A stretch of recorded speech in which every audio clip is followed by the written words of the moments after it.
Hey, Ground Fog. Hey, Cornfed, how you doing?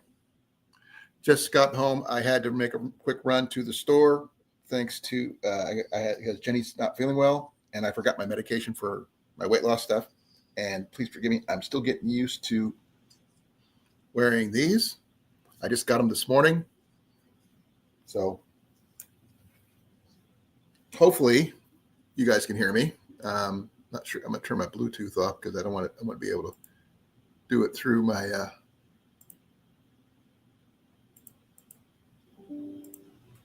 speakers and my hearing aids. But hope you guys are doing well. Please forgive me. I am not 100% ready yet because I'm still getting used to these hearing aids. I had it paired to the computer, but still learning.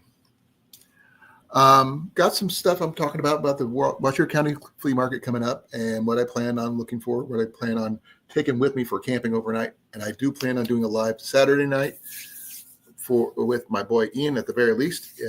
If Scott from SD Mountain Man can't make it, Ian and I are still going anyway. And we're going to be camping at the Belvedere campgrounds. So it's going to be interesting to see what we come up with and what we do that weekend. How is everybody in the chat? Hope everybody is well.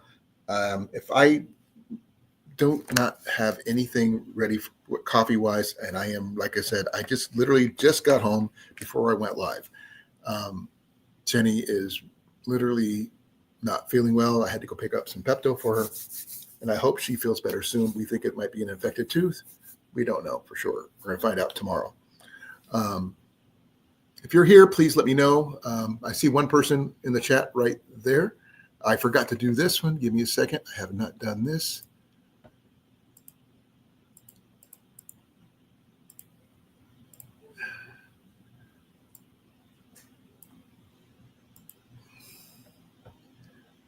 I am trying to do something here, and I don't know if I can do it.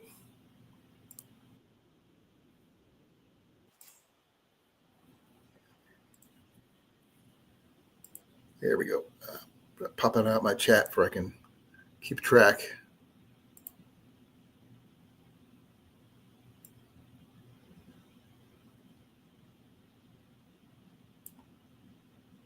Yeah.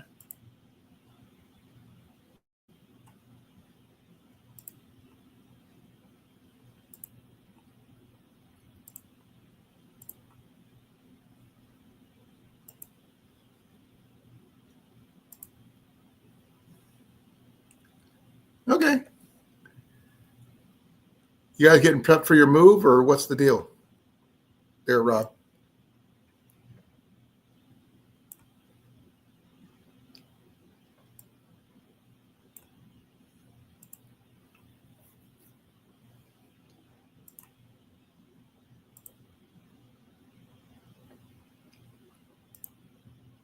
I have not shared this out, so please share this out. Like I said, I hadn't had a chance to do any of that. Just created my live earlier today, and I just never got a chance to finish up what I was doing. So I'm a little discombobulated trying to get things done here. I didn't even make my coffee yet.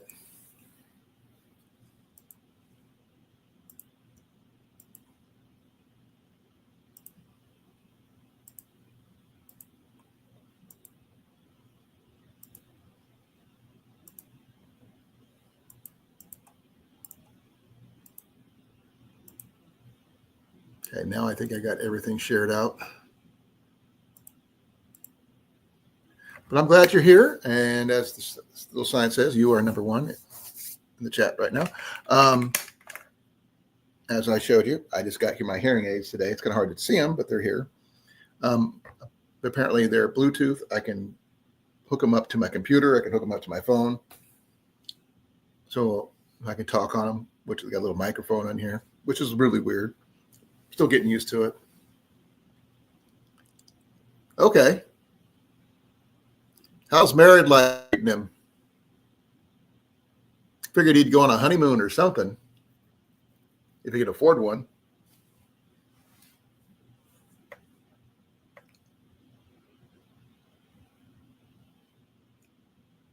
And people, if you're here, please, please, please, please put a 1 in the chat. Let me know you're here.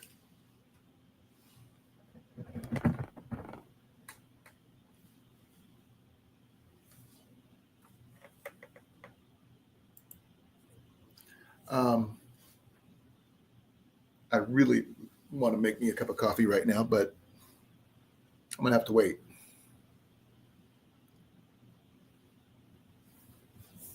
Now, I plan on picking up some stuff because my range got stolen in July, for those people who do know. I've got to replace each and every item that got stolen that was in the trailer, not just the trailer. And some stuff was custom, and some stuff cannot be replicated because the person doesn't exist anymore. So, kind of hard. Hey, camping counts. Well, congratulations to the both of them. And congratulations on the new daughter-in-law.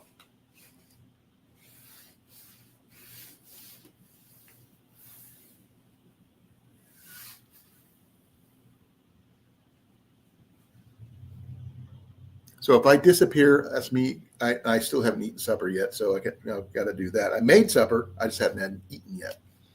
I made enough for Jenny and me, but she can't eat right now. So there's that too. There was some other stuff I wanted to talk about, but I'm not sure. I am working on my office. It is getting closer to being done. I got the curtains up finally. But I have no shelves up or anything like that. So as soon as I get my office finished and complete, I'll be moving my live from the living room to my office. And unfortunately, with my new hearing aids, everything echoes. So I'm trying to debate whether I should take them off while I'm doing my live, because I can still hear, but just not hear really well. This helps with that. But I got hearing aids in both ears, and they're like super, super tiny. Hey, CR, how you doing, brother? Glad you could make it.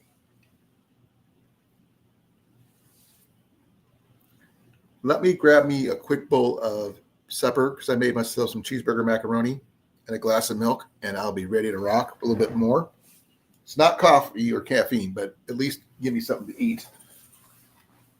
You need some crackers, hon? Yeah. Okay, give me a second. I'll be right there with that, okay?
Okay, folks, I'm back.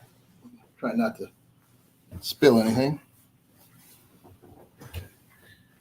I got milk instead of coffee, unfortunately, but that's what I got. Our house echoes like nobody's business. With the hardwood floors, we don't have anything on the walls as of yet. I've got one tapestry up here. We got a towel over the front door because it's got a glass see-through window. And it needs a magnetic curtain on there, which I don't have. We don't have any rugs on the floor, hardly. We got like 2, and there's not enough.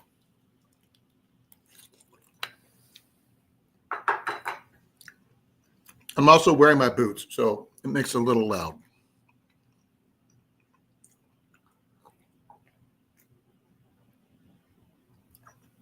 Like I said, this is my supper.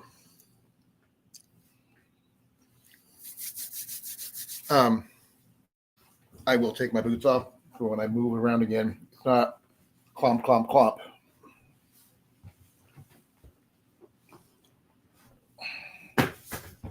Normally when I'm on my live, I'm either barefoot or with my sandals or something. Anyway, so.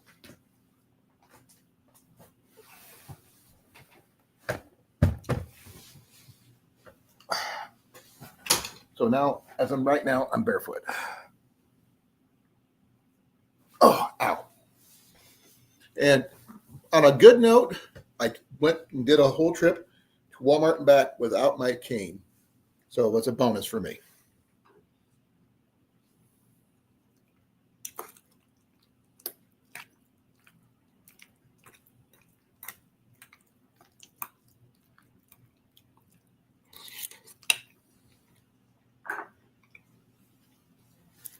I'm working on it. It's slow, but I'm working on it.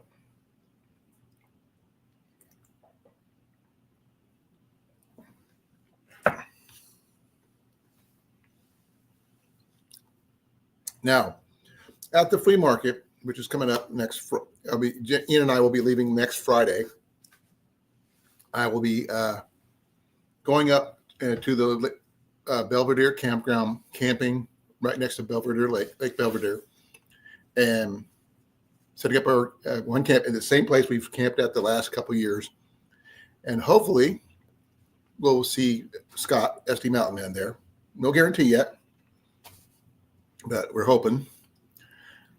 And we'll spend all of Saturday and a good portion of Sunday there at the flea market, looking for things that we can replace the items that we got stolen. And hopefully find some extra stuff to go with the bag I plan on donating anyway for a giveaway. I've got some stuff it's lacking some things. And I'm also always looking out for archery gear, which I need to replace anyway.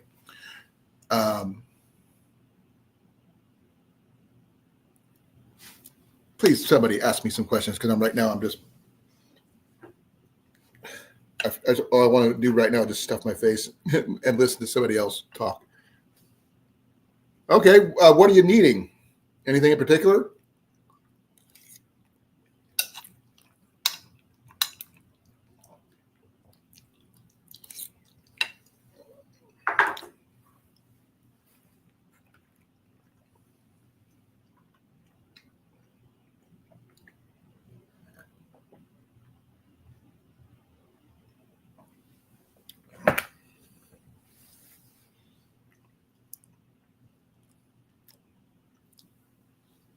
Because I've got a good selection of stuff. I'm just not sure.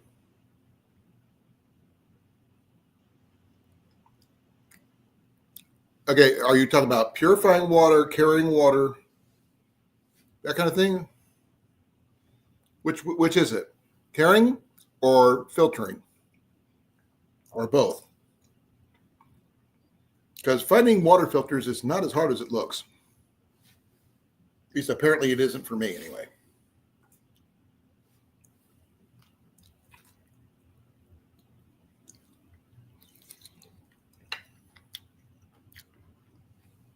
Right. Are you going like steel water bottles? Are you going military style canteens? Are you going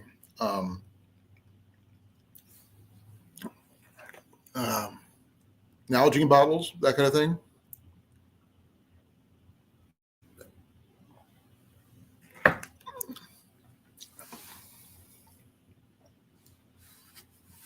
Stuff that you can boil water in if you need to. Hey, Cooter. You can filter through a bandana, but that just gets the big debris, not the actual small stuff.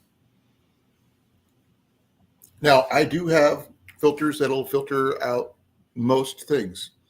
I have a Kitedin hiker that does a really good job. I have a MSR water filter, which is really nice, as well as a filter water bottle. My wife's got a different one, but she's got one. Boil second after filtering, then boil, because you don't want to make sure we don't have any debris in your stuff. Yep, coffee filters work really good.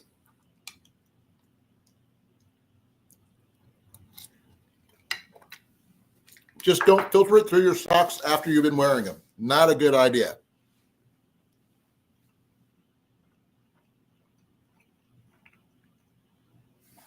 Right.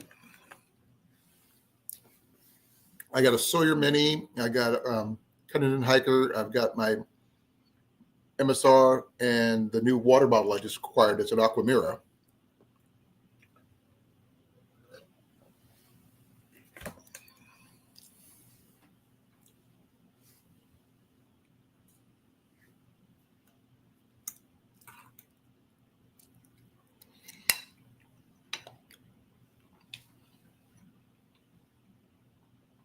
So what kind are you looking for there, CR? I'm not a big fan of live straw myself, but if that's what you got, I guess.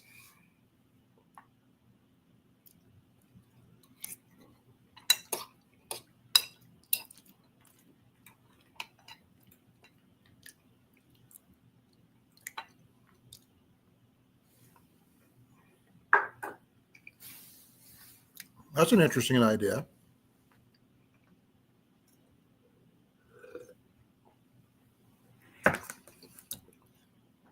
If you can make some activated charcoal in an airtight tin with some, by superheating some hardwoods, that might help. That, rocks, sand, and a bandana of some kind. I happen to be carrying this one wherever I go.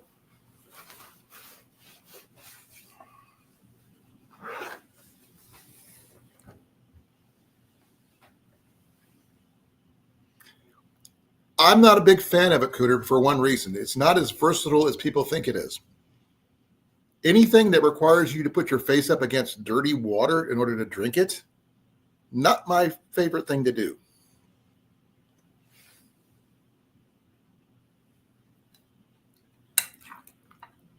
A smart water bottle and a Sawyer Mini or a Sawyer Squeeze, much more versatile.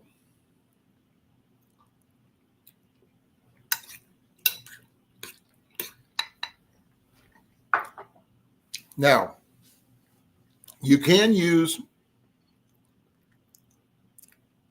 a few drops of hydrogen peroxide, but not in large amounts. You can also use the water purification tabs if you have them available. Remember, they take time and they may have a chemical taste.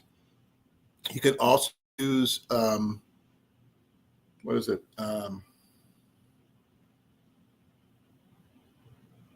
Iodine.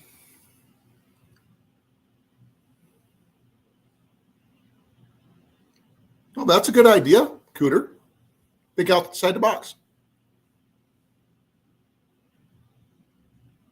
Okay, that's new, but they didn't always do that.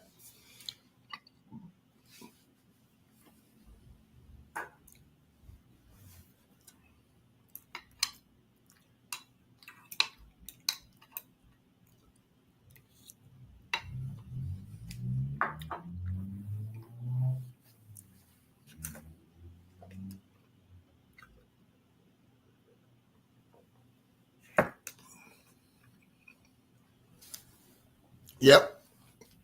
Make sure you know how much any drops you can use per liter, because remember, bleach, iodine, and hydrogen peroxide are limited use only, not a long-term solution.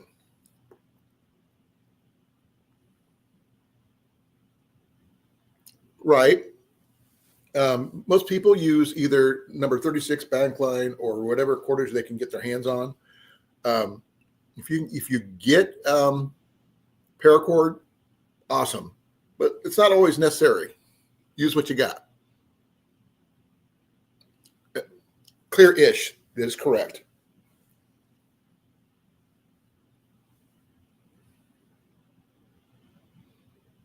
There's even a way you should be able to use a cord to help purify water too. Well, at least filter water anyway. I've only seen it done once, and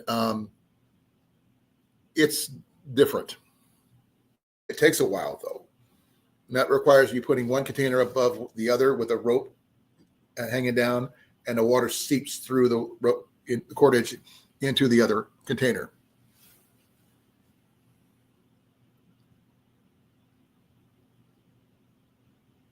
Okay, you're going to have to define the wicking system. I've heard of it, but I'm not clear on that one there, Cooter. Capillary, I'm not familiar. The word is familiar, but I'm still, I need definitions. Distillation, good one, Magnus? Well, that's boiling, basically. And we all know about boiling.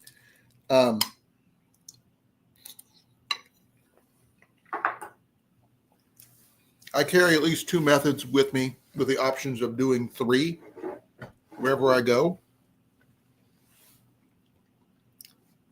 Because I've got my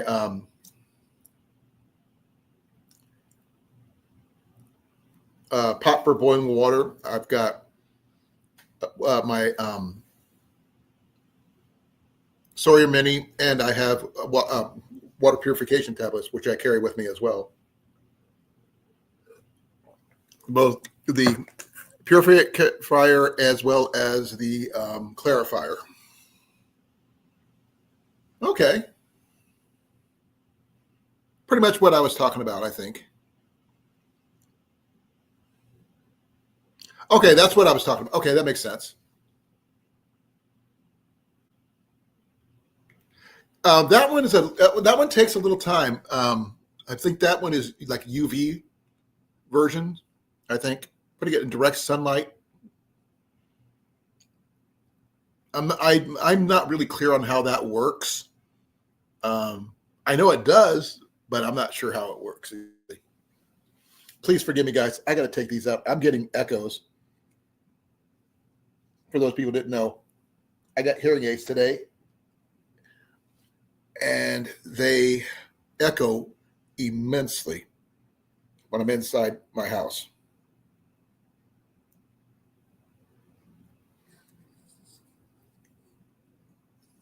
And I got to go plug them in anyway.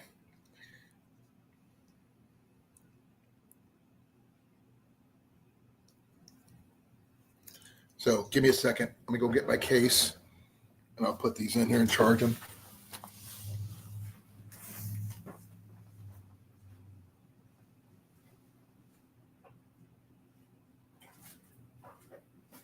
Where is my case? That is a good question.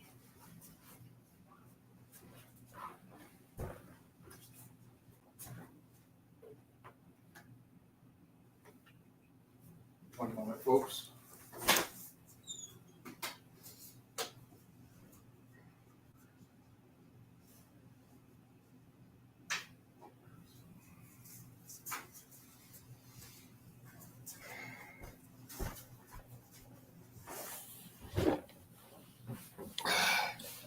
These are my hearing aids. They're just like earbuds, and I'm just trying to get them charged here. So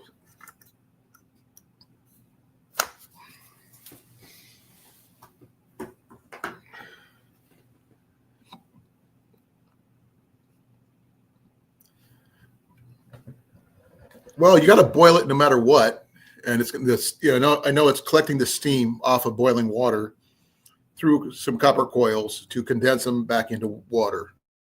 I know about how to do it, just like making moonshine, and it's been done several times on dual survival with various survival experts.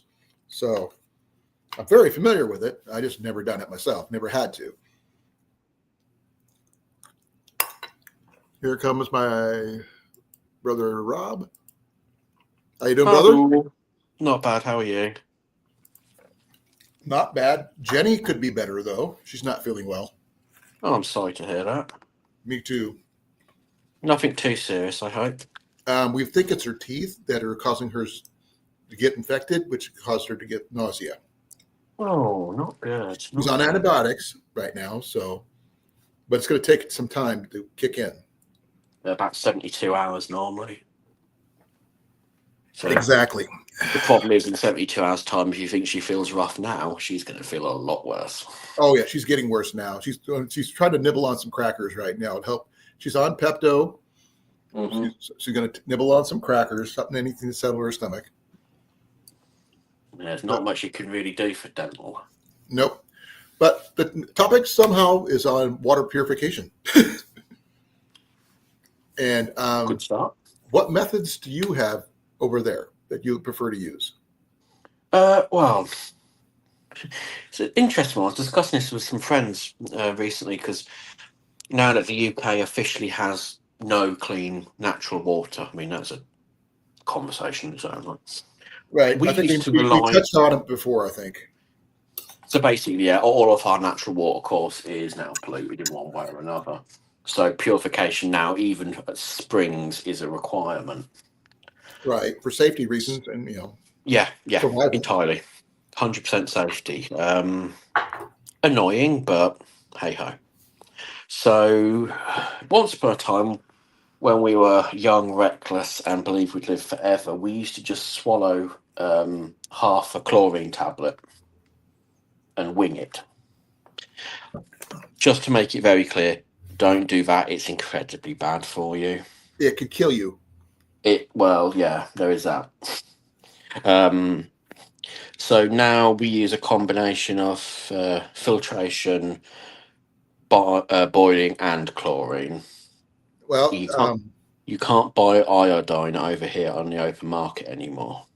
I'm sorry. Which so means my plan is to send you a bottle of iodine just throw out the window then, huh? No, you could send it, but we can't buy it here, which is a real, anyway. So yeah, we have to we go down the route of better safe than sorry now with a multiple stage. Yeah, because cleaning. I have like 4 or 5 different methods of filtering water. I've got my Aquamira, which I just acquired, which I showed you the other day. I've got my MSR pump one. I've got my Sawyer Mini. I've got my Ketadin Hiker, and another random water filter I picked up for Jenny that's even filters radiation. So it's charcoal then? Probably somewhere in there. It's very similar to the Aquamira, but not quite exactly the same. If it's taking out radioactive particles, it'd have to be charcoal based. Right. And the chemical-based filtration ones that I mentioned were hydrogen peroxide, iodine, and bleach. Chlorine. And chlorine, bleach, same thing. Mm-hmm. Those 3 are limited because you can only do it for short periods of time before it is detrimental to your health. Yeah. Oh, God, yeah. So boiling always works, but filtration, whether it's through your bandana, not your money. Boiling will kill virus particles, biological particles. It won't remove filth. Or heavy metals. No, very little removes heavy metals in this day and age, sadly. Correct. So, but a good old-fashioned pair of fluffy socks and dirt. An Fill a, unused pair of socks, preferably. fill a pair of socks with gravel, sand, dirt by the side of a stream. That's a Don't great don't filter. use dirty socks, folks. Just Well, saying. try not to, unless you like that mild cheese flavour. Or you can get fungus. It's another fungus you have to worry about. That's why you got to boil it. Right. Well, you still get the fungus flavor. Yeah, just adds a body to. In your case, you can only eat it once. I can do it once. I can do a lot of things once. No, but acquiring filters or making your own filter, is I would say a last resort. Hmm. If you think ahead and prep ahead, which I try to do. That's why I've got so many different filters. It's just what I acquire as I go. I think And one of my only issues with a lot of, like, the Sawyers, MSR, they're great. They are genuinely brilliant. But the rise of YouTube has made it seem like the Sawyer on its own is 100% successful, or no. Livestraw. And this is the problem. They don't teach you, actually. It's a use case scenario. Right. And that's one of the issues I have. People, I've got my Livestraw. I'll be fine. Okay, Well, you better Cooter hope was this mentioning water the live hasn't. straw in here. I think it was either Cooter or Magnus was mentioning the live straw. I don't like anything I had to put my face in near the water to drink out of.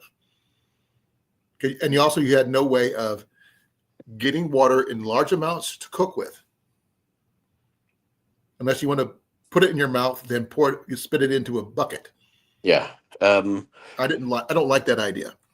In answer to the question regarding the TR's question about the condensing stuff, yes, I have used it. It is very good, providing you know where the water has come from. It's no use in irradiated zones because Unless you have one of the bottles like my wife's got.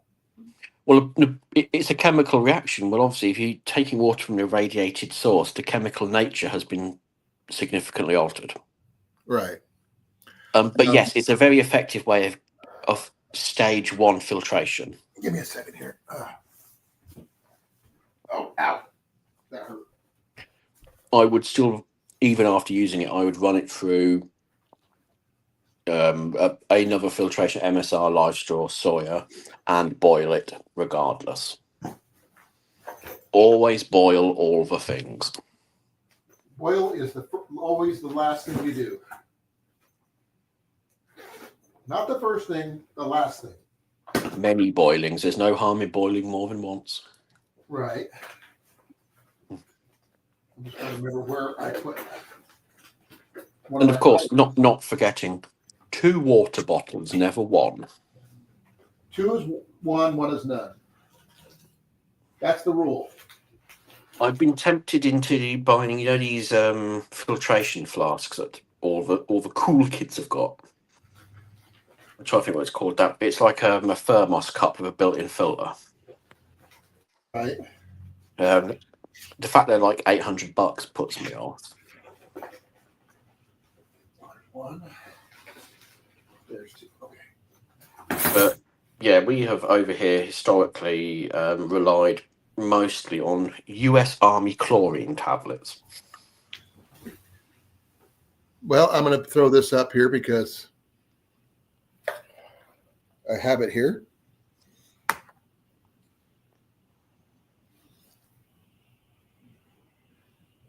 Oh, I've got no hope of reading that, mate.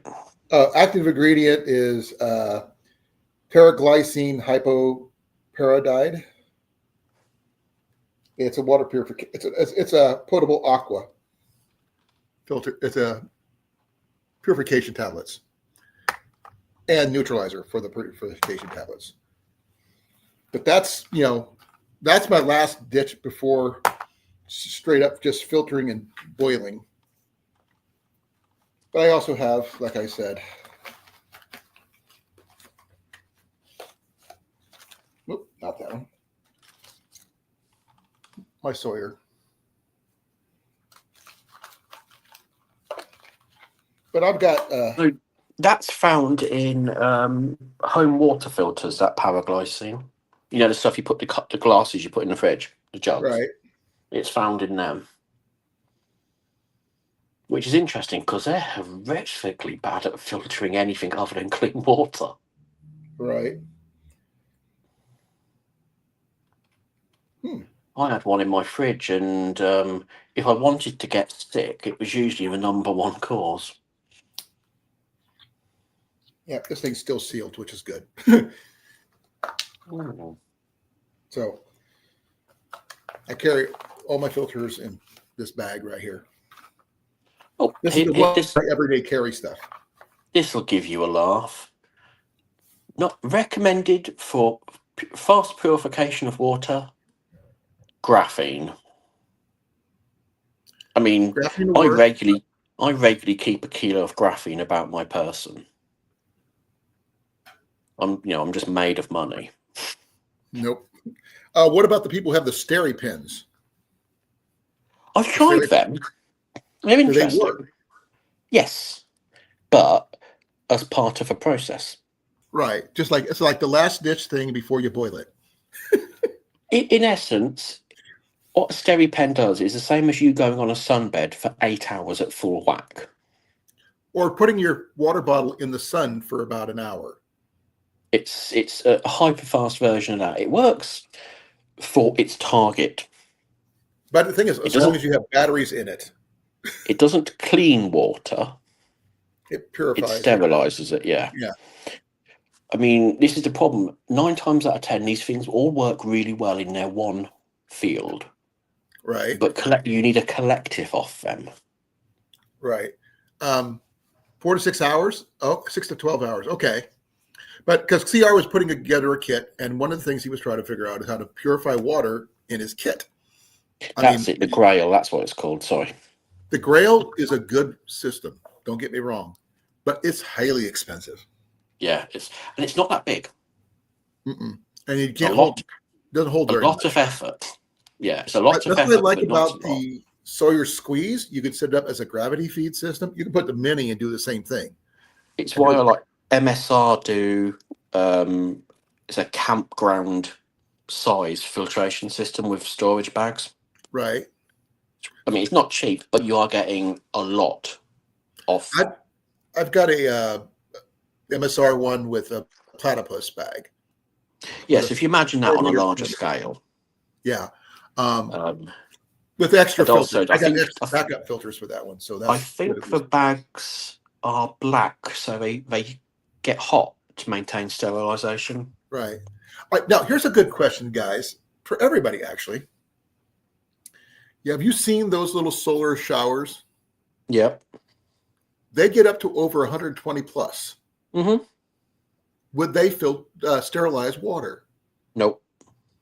Did it get hot enough? It got hot enough, but they also you can't clean them. It would kill the bugs, is what I'm thinking. The viruses, at the very least. But I wasn't sure if that would work or not. That's the thing. If it gets hot enough in the sun, I figure it'd be enough. What temperature do they kill off bad bugs type situations? I'm just having a look if there were. Well, there's not a lot of good reviews. You're not washed up, CR. Okay, convert it to us dumb Americans, please. So I'm just looking now. There's a lot of reviews, and they're not. People aren't really over the top about them. It's because I'm thinking outside the box. Yeah, no, I get that. And I figured if it's hot enough to take a shower, okay, I'm trying to figure what 60C is in Fahrenheit. 60C, double it and add 30. How much? Double it and add 30. So 150 degrees Fahrenheit. So water doesn't become sterile until it reaches 212 Fahrenheit. I thought it was 120. Just looked it up. 250 degrees Fahrenheit or 120 degrees C. Oh, okay. So yeah, not you went showering in that. No, just wasn't sure. I mean, I figured it would be like a good backup option, if possible. Most base level bacteria will be killed off around 70 degrees Fahrenheit. So that's good, though, for that part, but not all things. But even the CDC says it does not consider it food grade. Right. But thing is, in an emergency situation, everything's food grade. Because you can't guarantee 100% something's going to be sterile or clean or whatever. Nothing ever is. Nothing ever is. And the rest of it is just take your best shot.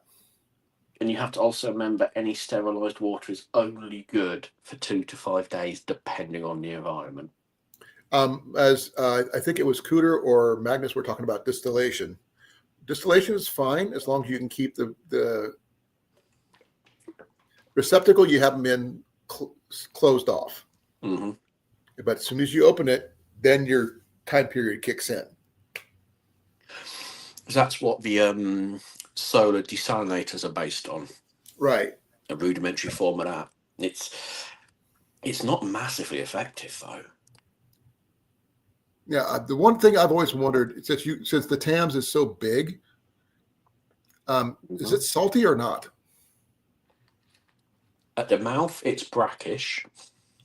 The rest of it, however, is, for lack of a better term, fresh. It's ish. There's nothing fresh about the Thames. It's ish.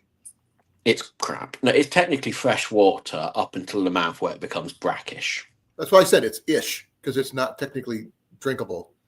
Oh no, it's far from drinkable. All British waterways are fresh water up until the coast, or unless they are ocean fed. I feel sorry for the people who do the trout and salmon fishing there. There's no fishing on the Thames. No. In the smaller streams. If everything's polluted, I would include those too. Oh yeah. It's a real shame. Because that means you can't eat the fish. What you'll tend to find is they'll catch them, and they'll either keep them alive and put them into filtration tanks where they cycle water, or they'll kill them and do the same. Well, boiling it is, if your system can handle it, Cooter, that's perfectly cool. To each their own. Also, to each whatever you can afford to do, because it's all a matter of budget anyway. And not forgetting, different geographical regions have different problems. Yeah, especially if those, like Mandy down in Australia would be even worse than you, because the lack of water in some places where she's at. And the same thing for Cliff. The lack of water is the hard part for him. CR, he's a little bit further north. I mean, a lot of, I'm guessing it must be the same for a lot of the states. Actually, maybe not, because you don't dairy farm the way we do it. Runoff. We do have some of that issues here. So we have issues with dairy farm runoff. We don't have dairy farm runoff. We have cornfield runoff. Remember, we have mass cornfields here. So if you think we have a lot of not as bad farms, as California, with they're more chemically based compared to Iowa, who has better soil. Well, if you've got a river at the bottom of a farm with 2,000 head of cow on it, how clean do you think that river is?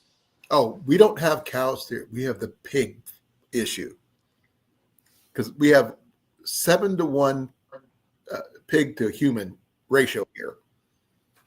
And that's just in Washington. Now, Iowa is different. Hey, how you doing? Hey, what's all going on? Hello. Well, we started talking about one thing and ended up talking about water filtration. Just like a kidney. It happens. I mean, if I can lay my hands on one, I'll speak to my guy, pick up a water purification test kit, I might be able to line up some testing videos of the British water. It's absolutely disgusting. That might be interesting. As long as you don't get arrested for doing that, and people say, no, it's perfectly legit. I'll just go. I'll get it off my guy at surplus store. No. Getting the kits are nothing. It's the videos that people say you're making us look bad type situation. Oh, believe me, we're far past that. But like I said, we were talking about CR's putting a kit together, and one of the things he was talking about is containers are easy, water filtration not so easy, because acquiring clean water is hard when you're not in a situation, grid down situation or whatever emergency situation of any kind. When you can't go buy it, you have to create it, and if you have to create it, you got to filter it or boil it. And if you're not in the position to boil due to safety reasons, like you're not trying to alert every bad guy in the area that you're there with a fire, you have to filter it or use like water purification tablets. And sometimes that's not an option. Not if you don't have anything to neutralize it with. But Cooter, like I was saying, one of the problems, if you're in an emergency situation, if you're like, say, a mass EMP situation or CME situation where the grid is down, people are all looking for water, and you're in the middle of somewhere building a fire. Everybody's going to be looking at that fire from a distance because they're going to see the smoke. Well, there are going to be a lot of fires. And some will be out of control. And you don't want to put a beacon or a target on your back. So you got to do the low key time. I mean, if you can do a Dakota fire hole or something like that, that's great. If your area has the ground to do so. If it's really sandy, it might be a little tougher. Yeah, a burn barrel with dry wood, you'll get very little smoke. If you have the dry wood, but sometimes you may not have that option. If the barrel doesn't contain flammable material to begin with. That's true. The amount of people who think they can bust open an old steel drum and use it to burn in. Oof. I have at least 2 wood gas stoves, which burn off the smoke, which are nice. But the people don't realize, while they're portable and everything else, they're not initially smoke free. You have to get them up to temperature before they go smoke free. Well, if you ever want to look at the lengths it takes to hide smoke, look at the Viet Cong and the mileages of chimneys they built to hide their fires. Yeah. It's not easy hiding smoke. It sticks out like a sore thumb. That's also why the Americans who were scouting them ate the same diet they did. Because they could smell the American food on their breath. So they ate the same thing the Viet Cong ate. Of course, another good thing to carry on your person for filtration is charcoal. That is correct. We mentioned that. Couple of pieces of that. Without the starter fluid. Starter fluid? Yeah, not the starter fluid made into it. Oh, yeah. Oh, yeah, no, pure charcoal. Yeah. You can make charcoal. That's the thing. Yeah. I was mentioning that. If you get some decent dry hardwood and you put it in a sealed container and you superheat it, it turns into charcoal. And you can use that to filter stuff. You can also use it for, if you have a tummy ache, you can use it to brush your teeth, all that kind of stuff. It's got millions of uses. But, it's just a matter of, do you have the time? Do you have the security? Because I don't want to go into security because security is a big headache. Because you can't do it by yourself. As much people say, I'm a loner, I'll do it all on my own. Right, Jason? Nope, you can't be on your own. You got to be a team. Yep. You got to sleep sometime. Oh, yeah. If I found somebody by themselves and I was in that situation, I would wait for them to fall asleep. That's I understand that, Cooter. I meant that, but I didn't specify the one hole. It's just like when you make char cloth. But you're using hardwood instead of cotton cloth. I do have some char cloth I got to make. I got 2 shirts that I need to cut up that are 100% cotton. And if I could pull this team together, I would have everybody here. But trying to get you from England, Rob, would be a tough one. I think you'd be safer coming to England, to be honest. Huh? I think you'd be wiser coming over here. less resources over there. Oh, I don't know. But the United States, yes. Less people. Yes, less people. That means, well, I've read some books a series I read called the Emberverse series, and I hate to say this, most of London ends up eating itself because of technology stops, and since there's nowhere else, food runs out quickly in the big city. Unfortunately, unless you're trained, which like yourself and some others, you don't know Why I what don't you're live in a doing. big city. Huh? Why I don't live in a big city. Exactly. But thing is, Full of unless you're idiots. specifically trained, you don't know how to take care of yourself, and you're going to go after the easiest thing to eat, and they might eat each other, which is not necessarily a good thing or a bad thing. It just Punkwood only works for a certain point. Denim, yes, 100% denim. You got to make sure it's not the blend there, Magnus. That's why I like. When I was in the service, I went through a lot of these. These are the triangular bandages from my first aid kit. These things, 100% cotton. You can do a ton with different things with this thing. Besides wear it on your head. Who's that? Me. Oh, okay. I did get my hearing aids today, Jason. Okay, did you? Good. I don't have them in at the moment. They're charging. Let's see where I put them. Oh, these the Bluetooth ones. Yep.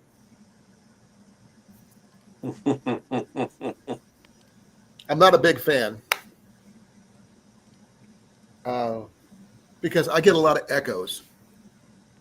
I have to turn them way down, or even in small places where I'm like in a car, I echo really bad.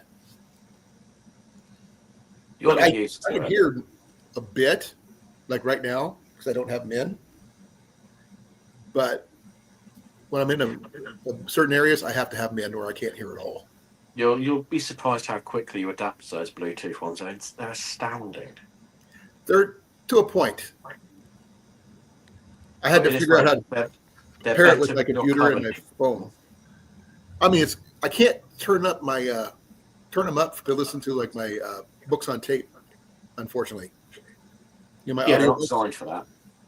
it only goes to a certain point, and I still can't. It's really, really low for me to hear, which really sucks. But at least I can still hear them. That's neither here nor there. They are good though. I think Hearing we aids, pretty if much you need topped them, out water purification and everything so far. So, CR, what was else in your kit that you said you were building? Unless you're talking about fire stuff, I mean, we can cover food, the procurement, which is probably one of the Jason's specialties when it comes to trapping and stuff. I bet you he hasn't got the ultimate piece of equipment. What is that? The laminated Chuck Norris survival card. No Chuck That's Norris true. playing cards, no survival. That's true. Oh, man. Or it is in Chuck we trust. It's hard to believe that everybody in England still believes in Chuck like everybody else. I'm surprised he didn't become a religion yet. He probably is if you try hard enough. Huh? He probably is. Someone's probably got a little religion going for him somewhere. The Jedi's made it. Why not him? He has his own style of martial arts named after him. Yeah. So Chuck Fu? close. Chuck Judo, I think. It's basically all fighting based around roundhouse kicks. I know he's one of the few people who could stand up to Bruce Lee. He's the only person to defeat Bruce Lee on film. Well, no. In person, they were supposed to spar for like a half an hour. They did like a 7-hour session, and neither one went down. Let's see what's this. But that's now I need to see a Chuck Norris movie. Thank you. Um, now I lost my train of thought. All you've got to do to survive any situation is grow a beard, have stretchy jeans, and a cowboy hat. Don't forget the Tin Star. Well, doesn't always need that. Chuck does. He uses it like a ninja star, and it always comes back and pins itself on his chest. I did find the website where you can buy Chuck Norris action jeans. And then when I saw how much they cost, I decided I didn't need them. What are you doing with a random button battery, CR? like a watch battery? No. If you take a standard LR44 button battery, and with the nipple side, press it against brass, it superheats it and starts a fire. That's an interesting way of starting fires. I only found this out in the process of destroying a camera. Hey, whatever works. I mean, steel wool and a 9-volt battery always works too. So I'd got an old Russian camera which used the old Mercury Air batteries in a very weird shape. I found an adapter system online, didn't pay full attention, whacked the battery in the adapter, shoved it in the camera, and watched it go up in flames. Were you okay? When I peeled it apart, I realised I'd put the nipple side of the battery into the adapter. It should have been nipple out. Oh, you put it in backwards. And it's apparently the LR44 and brass becomes super hot. I've heard about pencils working, but that's with the graphite pencils now. So there you go. If you ever happen to have a lot of batteries and brass. No, Okay. just watch your nipples, that's all. Just watch where you put your nipples. Way to go, Molly. How you The feeling? worst thing you can do is a misnippling. But yeah. So keeping a couple of the LR44 batteries around is kind of handy. If I would have had more time, I'd have picked you up, put Jello. I didn't know. I didn't read anything about him breaking his arm in that movie. That's where they first met up with each other. Also, hello, Molly. Hello, Molly. I'm about ready to go get my dinner right now. What are you having? Beef ribs, potato, and cut green beans. Ooh, the beans sound good. What's up, dogs and cat? Have you named the possum that came to visit yet? Nope, I haven't seen it in a couple days. Looks like I scared it away. He'll be back. Oh, shut up. Did he get anything to eat before he took off, or did he just wander in? Now he broke in, like Moocher did.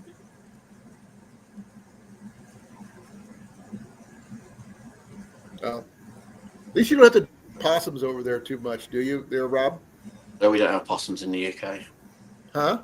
We don't have possums. You don't have possums. You don't have armadillos. Possums. We don't have opossums. We don't have armadillos. Don't have bear. No dingoes. No dingoes. No coyotes. No killer whales.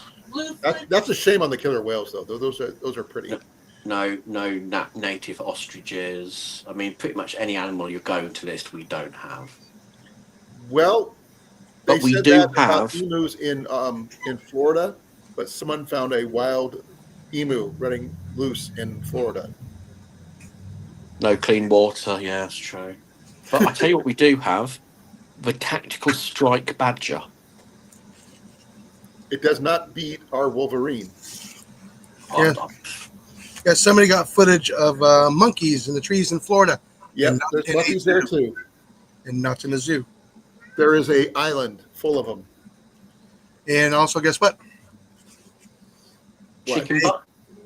No, they actually put out in the news today that in California, there's a little town that's being attacked by a squirrel. Send 2 people to the ER.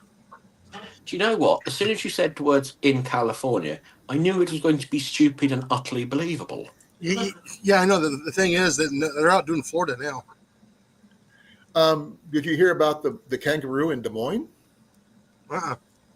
Yeah, somebody's kangaroo got loose in Des Moines. I don't know what happened to it after. Just out of interest, when America wakes up each day, does it go, what stupid thing did Florida do? And then each state just tries to outdo it. I'm sorry, we can't outdo Florida. A kangaroo has escaped. A squirrel is going around committing knife crime on people. I mean, what's next? A really ill-tempered vole is chewing through people's shoelaces. No, it's going to be a crocodile in the Des Moines Jesus River Christ. with a laser on its head. It's like Gators with America's a lasers. sitcom. Gators with lasers. That's what it's going to be called. They're going to be sea bass. They couldn't get the sharks. I understand that. Oh no, they could do bull sharks. Bull sharks can go anywhere. Yeah. CR, do you have a misplaced animal doing novelty crime? Oh, his is probably a moose. You know, have you got, I don't know, a Beaver. pangolin, a joyriding pangolin? A Could be a beaver not paying for its soda? I mean... Well, it depends on how far north he is, if he can get, has to deal with polar bears or not. You know, a squirrel. Technically, there's no wild penguins in the northern hemisphere. I didn't say penguins. I said polar bears. New hitch knot? What hitch knot did you get? Alfred Hitchcock? Blake Hitch? When did Blake get hitched? Sorry. I haven't seen Blake in a long time, so. Yeah, I know. So I haven't seen him either. Hope he's okay.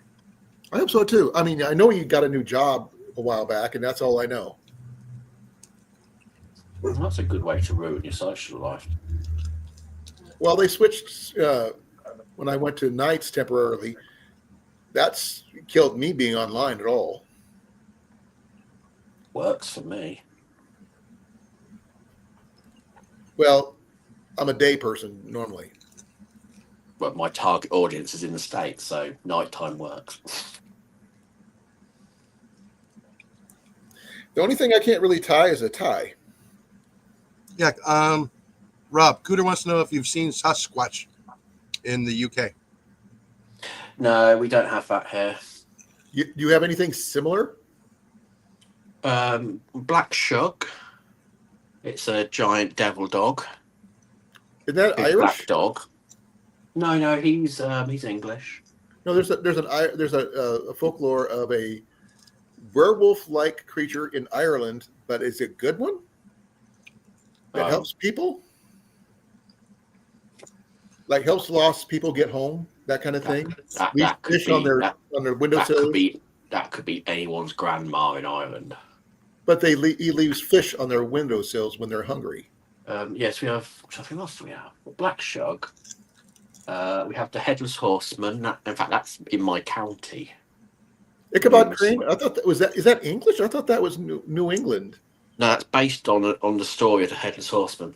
I know. England. I thought that was based out of. Yeah, it was filmed. America. It was filmed in America because it get that whole Salem and crap, the Okay. witches and stuff. What else do we have? We have Queen Mary who walks Bradgate Park. Is it Queen Mary? Yeah.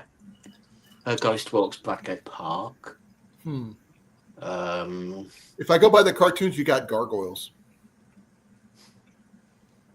I'm trying to think what else do we have. We've got there's a lot of folklore in the UK. Yeah, you Masses got the of Green it. Man. So the Green Man is it's not folklore, it's religion. Yeah. The Green Man. I have a Green Man at home. In fact, a lot of English people do. It's quite common. And Vampires are not necessarily, they're from a little bit of everywhere, not just English. So vampires. Now it depends on which variant story you take. So the traditional is he comes from Transylvania. He was brought to England in a coffin full of dirt. That's the traditional Hollywood take on it. The other one depends on your religious beliefs that the first vampire is actually Judas Iscariot, hence why vampires are allergic to silver. You can pick which one you want to believe, but no, we don't have vampires here. We do have werewolves after a fashion, but not like that. Frankenstein is German. No, Frankenstein is actually English. Mm, Mary Shelley, she's Scottish. Okay, yes, serious. the Yeah. author is Scottish, but the story is German. What else do we have? I mean, we have a lot of folklores you are probably familiar with.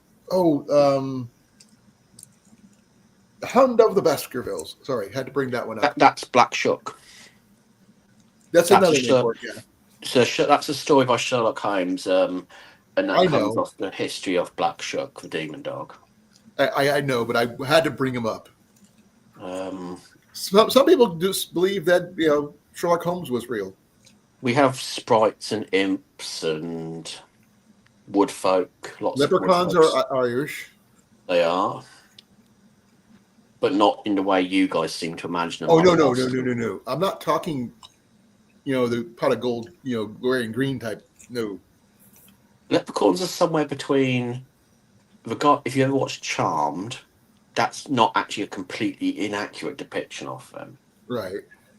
And something more along the lines of a Leprechaun movie, they're more bad than good. Like What the else? horror movie, Pardon? like the old 1990s. Yeah. Were they the war between the leprechauns and the fairies? One? No, No, that are evil. they're evil. Oh, the leprechaun series. Okay, the little guy that was like killing people and stuff like that. Trying to think what other folklores. Uh, Elves, fairy court. Yeah, woodfolk. Well, then you got the hunt. So you know what a fairy ring is, don't you? Yep, I do. Just to let you know, when I lived in Osceola, Iowa, I had one in my yard, in the middle of my yard. I deal with them all the time. It was about 12 feet in diameter. People asked me if I was going to jump inside it. I go, I don't know. So yeah, fairies, woodfolk. Hence why over here we put doors in trees. Oh, for So the gnomes. so the woodfolk can come and go. Yeah. We have the doors. We just don't have the trees. Gnomes are German, not English. Well, Jenny and I want to put together a yard display. What we call Gnomehenge, red and blue gnomes fighting over Stonehenge. So that red and blue thing is based off one gnome called David the Gnome. And he was based off a garden gnome, and the first ever garden gnome was found in my county. That's cool. In fact, I think you can still visit it. I'll have to check. Oh, somebody wants to say hi. Hello, cat. This is Macus. Anybody summon Cliff yet? Nope. Cliff. Leaf. Fox Please. it outdoors. Fox it outdoors. Fox it outdoors. Or do it the way that Mandy says, here, Cliffy, Cliffy, Cliffy, Cliffy, Cliffy. Are you looking for your friend? Is that why you're on me? Why he's here? He's just here. He's all pet me. I'm bored. I need a new friend. We can't So do psychologically. I can't do another friend right now. Other cool, things may have heard of are boggarts. I've heard of boggarts. They're usually found Or in the bogarts, Yorkshire area. They're just mischievous. If you've ever watched The Labyrinth, that's basically what one looks like. That's what you got to put the milk down on your outside your stoop for, right? For Halloween. And a boggart is the evil version of a hob. A hob Okay, is a the house hob hob. needs the milk. It's the reverse. Sorry. Kelpies, which are water horse, I'm familiar with those, very beautiful, very beautiful. but they eat people. The banshee, yeah, the kelpie was a bit like mermaids. Yeah. And you've got the banshee, they're Disney did a really good Scottish. version of Banshees, cinematically. But yeah. So I could be wrong, Who was it mentioned about Sasquatch? It's Cooter. one of the guys. It was Cooter. So I think what Cooter's referring to, and it's not a perfect crossover, is the Grey Man. And I do know the Scottish pronunciation of it, but I never get it right, so I won't try. But he's basically like our version of Sasquatchy, Cyrano's? Bigfoot type thing. Are you talking about Cyrano's? Or are you talking about the Horn Man? No, the Grey Man. Okay. He's Cyrano's. like our version of Bigfoot. Now, not talking about cryptids now, huh? Cryptids. And if you are feeling particularly brave, you can go and hunt for Afanach, the the Welsh water monster who makes Nessie look like a pussycat. I've heard stories, but that's all I've heard. We're not going Full Metal Jacket today. Cooter, sorry. Wrong direction. Just to let you know, just because something's old school, like folklore and everything, don't discount it, because you can learn a lot of survival skills from folklore. Especially if you look at British folklore, because it's usually based in reality. Everything's got a grain of truth in it somewhere. And Marcus, why are you on my lap? He's calm, but his tail's going about 50 miles an hour. Now he's off my lap. I'm trying to think what else it might have been. Now, I know when Jason was in the Southwest, there's a lot of cryptid types out there, which migrated from Mexico, obviously. But other than Bigfoot, obviously. Chupacabra. And the Chupacabra was one I was going to mention that kind of migrated from the South. La Cacarocha. Evil. That one, I don't know that one. That's cockroach? Yeah. That's everywhere. Yes, that's southern state vermin. Some places state bird. Not to be confused with the regular cockroach. The cockroacha wears a sombrero. And can fly.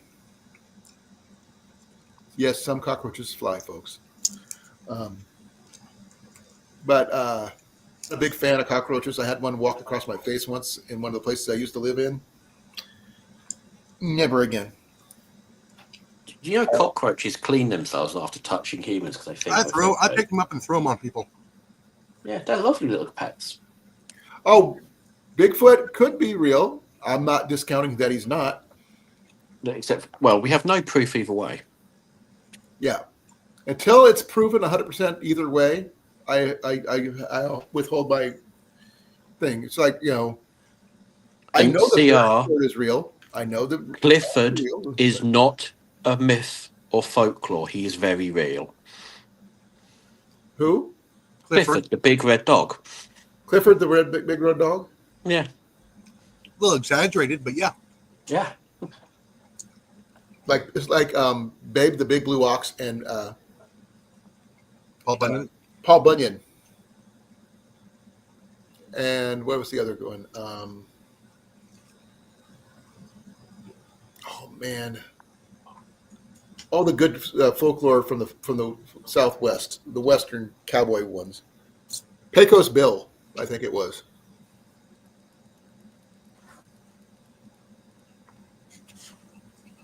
I'm not a big fan of those kind of movies because if they have to make a good movie, then it's not worth it. So I'm not a big fan of remakes. Actually, some are good. Not that I've known of, because they ruined Footloose. They ruined Red Dawn. They remade Footloose. They remade Footloose. I didn't know that. I've not been to a cinema. That should tell you something if you haven't heard it. They were trying to remake Tremors. Why would they do that? Yeah, especially the original's crap. They don't need to remake it. It's still funny. It's like Sharknado. Hey, I've told you about this. That's a very real thing I was afflicted by. I have fish have been known to come out of the sky. Yeah. It happens more often than you historically. realise when there's hurricanes. It's been proven historically. That big hurricane that slapped Florida silly the other year, the first thing they were hit with was a wall of fish. Well, I think it was like a water spout that sucked up a bunch of fish into the sky, and they landed somewhere else. I mean, you know Mother Nature's got a problem with you when her first line of attack is a wall of fish. There's nobody who could put their feet in the same boots as Grizzly Adams. I'm sorry. No, it's not Grizzly Adams. It's Dan Haggerty. Well, you know what I mean. Dan Haggerty. There's no one who could put their feet in the boots of Dan Haggerty and work it. I'm sorry, not going to happen. Have you offended your eyes with the remake of The Magnificent Seven? I've not. I didn't even attempt to watch it. If you do happen to watch it, you are legally entitled to compensation. I will be right back. Now, another remake movie I liked was Little Shop of Horrors. I've not seen a remake of that. The old one in black and white. I've seen the black and white. Rick Moranis is better. No.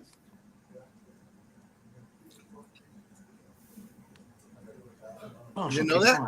No, I didn't. I've not seen it. No, I've seen the original. Yeah, the very original one in black and white has a very young Jack Nicholson is the crazy guy that goes to see the dentist. Hmm.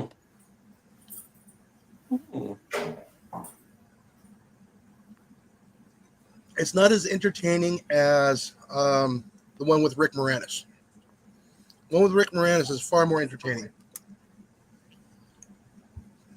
I'll have to have a look for that then.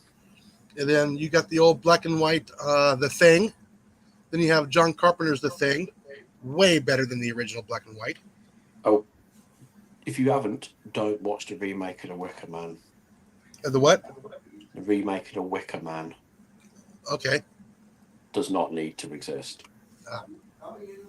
Here's several movies that don't need to exist. They just tried to get money off of it. It's just Disney. They own everything. Uh, Disney reboot everything. Magnus, not that I know of.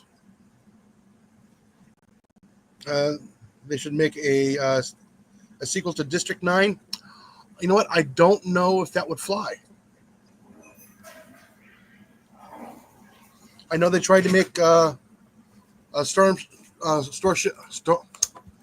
Troopers.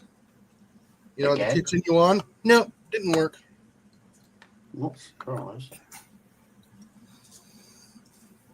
But then again, they were doing continuing on, not remaking the same plot.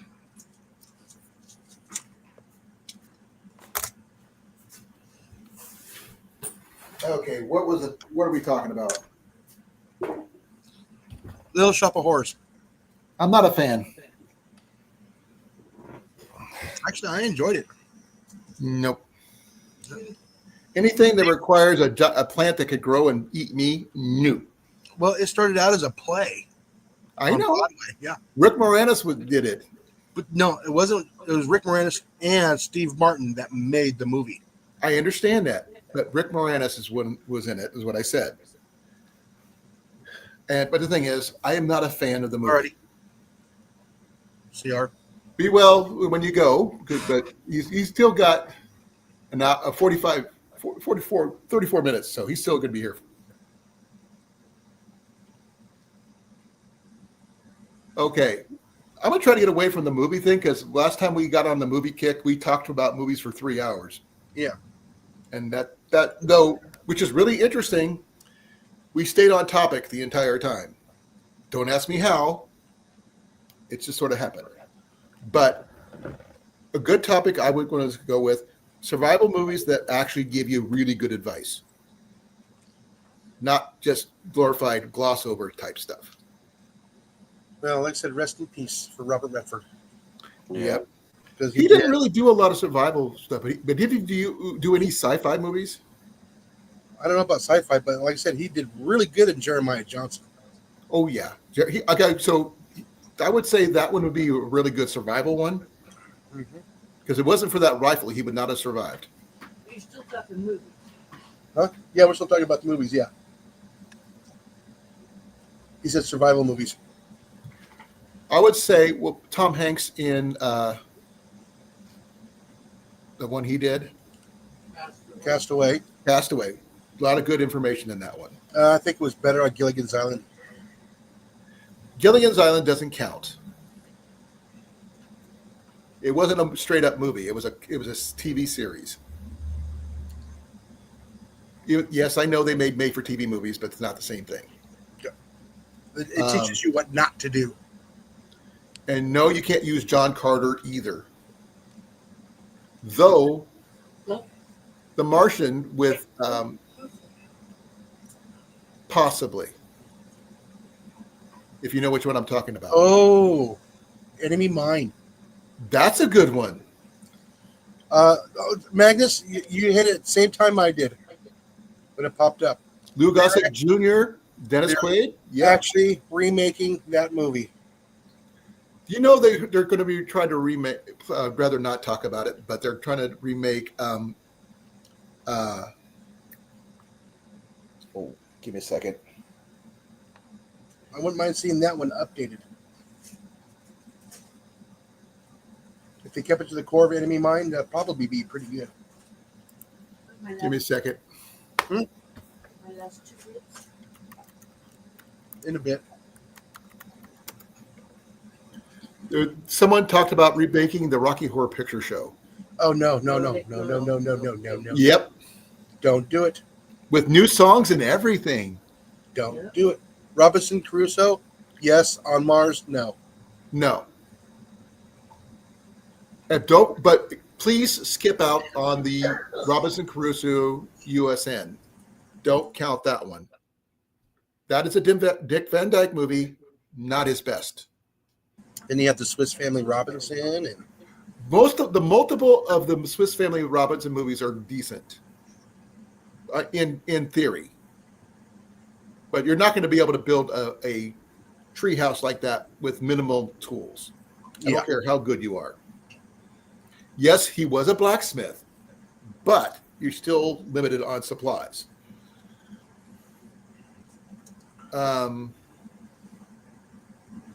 See, but that's a good call on the Swiss Family Robinson. yeah. If you want to do Robinson Crusoe, you could, but then again, he wasn't entirely alone on the island since he had the pirate treasure and everything else. That's a different movie. And then there's also what? My Side of the Mountain. That one is good. I still like the. Is that the one with the kid or the other one? One with the kid, yeah, with the algae. Yeah, that movie sucked. Please forgive me. I read the books. That movie sucked. It's sort of like the movie Hatchet. The books are better. I have not seen The Edge. I heard about The Edge, not seen it.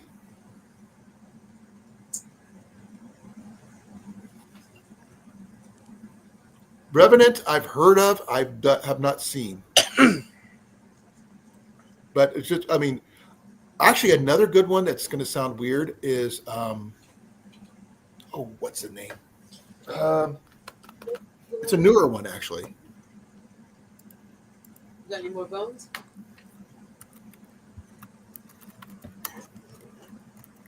Here, we'll chew off that one.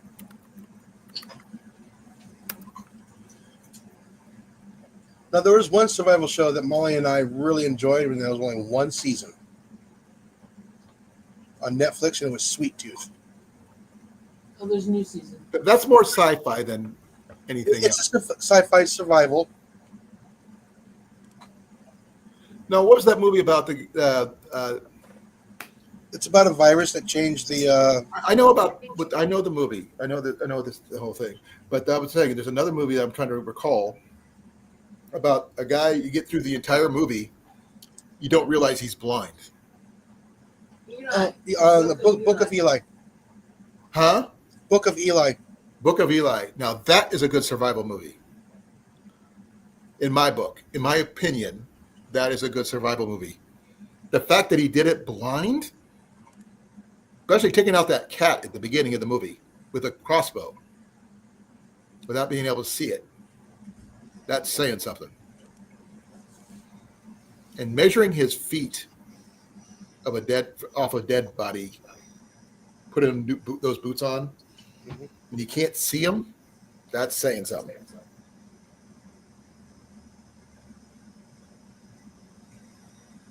But that one's a very biblical, survival movie, literally. But Mad The Max. Road is, if you've seen The Road, you know what I'm talking about on that one. Into the Wild. Into the Wild is a true story, though. That really happened. And that I've read the book, I've seen the movie, and it's tragic. And it tears my heart out every time I read it. It's really tragic that because of a couple stuck pages, he got killed. He basically starved himself to death.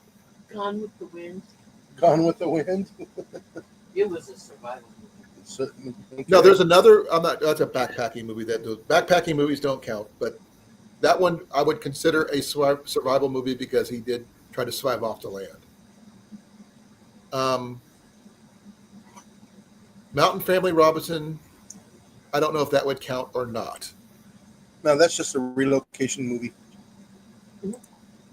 Even though they try to survive off a mountain in the middle of nowhere, they still had modern technology and supplies flown in. So you're right. That doesn't count. I'm not familiar with The Gray. I've heard of it. I've never seen it. We're not going to go into the horror side, but mostly survival. You have to. Yeah, we didn't watch The Gray either. It's like The Fog. Don't watch that one either.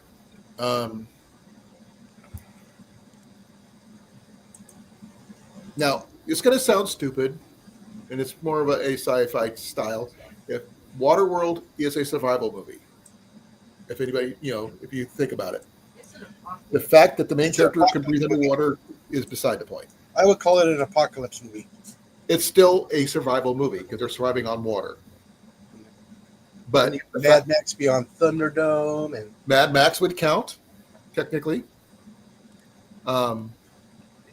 Especially when they're slowly rediscovering technology, that kind of thing. The Postman is another one. And that, yes, Kevin Costner did terrible on some of those, but still. The Life of Pi. Yeah. I still haven't seen about the kid and the tiger in the boat. Yeah, I'm only seen it. I haven't seen it either. It wasn't what I thought it would Good one though, from what I hear. Geez, it got to 86 degrees today, and it's still 71. be. Oh. The Witch, the Lion, and the Wardrobe. Oh, How is that survival? Wardrobe. It's survival for the audience.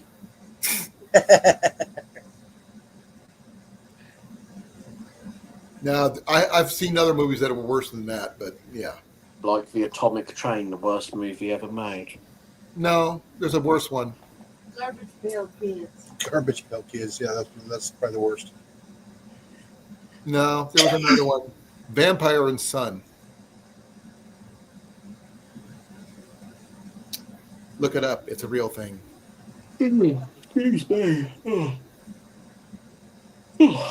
The Day After Tomorrow, good survival movie. Not sure how if it's the survival aspect about the climate change and everything is a little of a push, but I've cold got weather to survival ask, I can understand. what is your criteria for a good survival movie? Because it seems to be all over the sodding shop. No, it's the premise on that particular one is the fact is that the climate change happened Go. but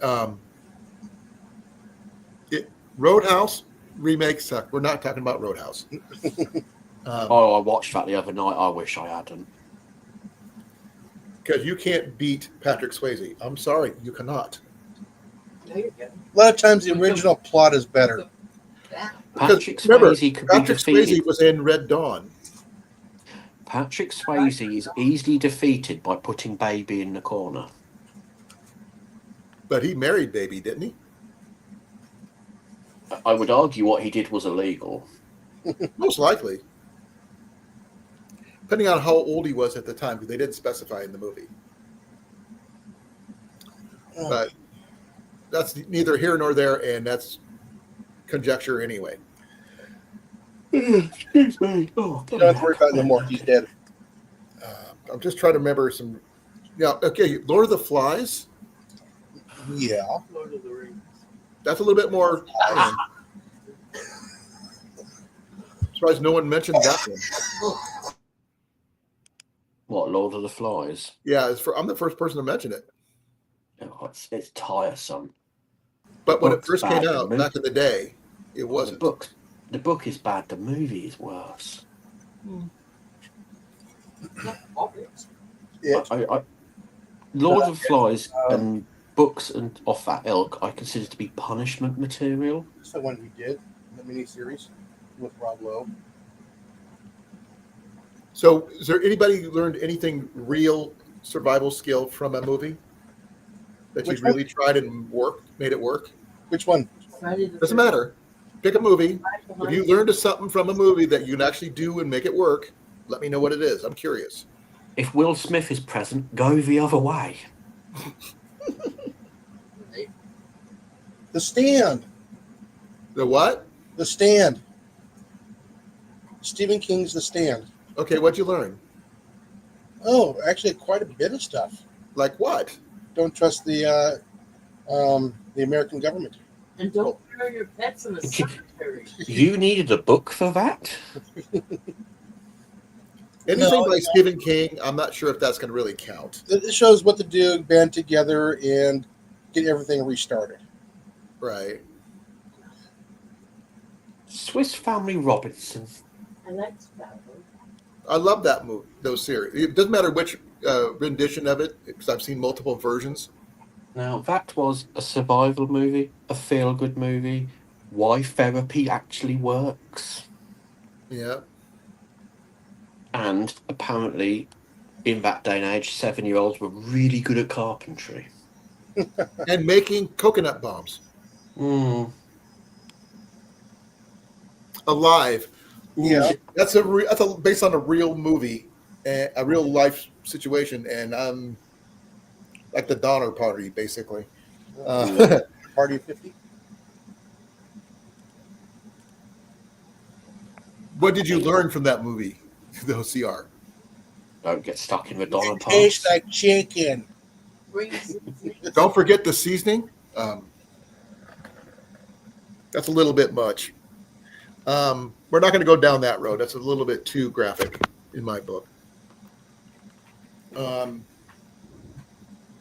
No, I mean, I've tried to yell at screens for things that they were messing up on survival skills, That's it for him. I don't want to call him. but not so much get it right the first time situation. There's an interesting movie about survival in a group. It's called Society of the Snow. Not familiar with that one. I have seen Island in the Sky with. Society of the Snow is about a rugby team that goes down in the, I want to say, Andes. Oh, okay, that's what it is. I've heard about that one. That's alive. And they talk about survival. Very interesting movie. That's the Alive movie. No, Society of the Snow is a different movie. No, it's the Brazilian soccer team that gets caught in the the Andes. What movie or what? What are those mountains in I know Brazil? they had to eat dead bodies. That's all I know. To survive. Brains.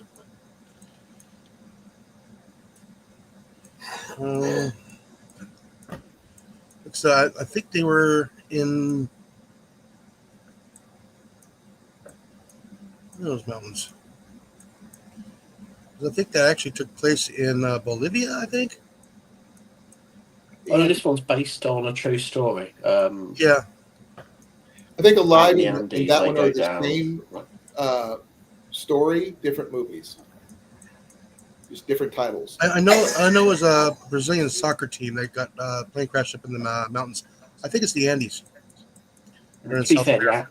the Andes has a bit of a record for planes that went down. Yeah. So does the Sierra Nevadas. And the Rockies. Well, in the Andes, it's due to adverse weather. Yeah, same thing with the Sierras. And the They have Rockies. unique weather systems. But so what did you learn from the movie? You got to go for help. Yeah, get the hell out of Dodge. Do not stay in place. In that situation, no, because no one's coming. Right. I know a Self-rescue guy is who probably used your to only work best for. bet on that situation. I know someone used to work for search and rescue, and yeah, generally stay in place is usually the best idea because a car, a Jeep sticks out like a sore thumb in 95% of all sittings. Right. When a plane goes down, you ain't seeing it. The same series I told you about where a lot of London went cannibal. One of the main characters actually crashed in the middle of the wilderness and had to hike about 60 miles with someone in a stretcher to a ranger station that was abandoned. Mm. Not realizing that none of the radios worked. There was no help coming. Their guns didn't work. All that. Planes going down in jungles or mountains. Your best bet is to get your ass into gear. Right. Also, that's all they could do. Because the other thing is, when a plane goes down, very rarely is it found where it says it thinks it is. Oh yeah, because you can't track it once it gets down to a certain altitude anyway. Yeah, below the radar deck, it doesn't exist. And black boxes don't help. Nope. As a former pilot student, I understand completely about that one. But just to be clear, I've not survived plane crashes myself. Really? I just know quite a bit about them. I've never survived. I've survived one too, but I was never got on it. So, but I like to fly, which is really weird. That's why I was telling you about. I want that survival kit from that life raft I was telling you about. Mm-hmm. And you find one, let me know. I'll find a way to pay for it. I don't know how, but I'll find one because I want it. Because it's supposed to have some really cool gear in it. And I think add it to my kit. Going back to what do people learn? I think it falls under the same category as YouTube survivalism, woefully glorified. Everyone can survive because YouTube / movies has taught us how to do it. No, I don't believe in that. Most people will perish. It's an accepted fact. I know how to hunt because that's what I grew up doing. I know how to fish because that's what I grew up doing. This was pre-YouTube. But the problem is, you grew up doing that in a relatively controlled environment. My dad taught me how to hunt in the middle of nowhere. Yeah, but you hadn't just ditched out of a plane. No, not out of a plane. He did ditch me in the middle of the woods for 3 days. Yeah, but you knew he was coming back for you. No, he wasn't coming back for me. I had to make my way out. Well, this is it. Most people who learn these skills do so in a very, very controlled, safe. My dad wanted me to be self-sufficient. He said, figure it out. He was a Marine. Rarely do you find people in genuine survival. If he didn't think I could do it, he wouldn't have done it. He told me that afterwards. But the important question is, did you survive?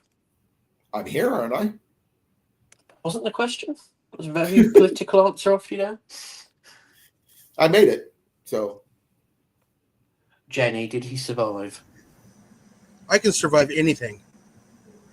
I lived through it. Let's just say that. I held the flashlight for my dad in the dark.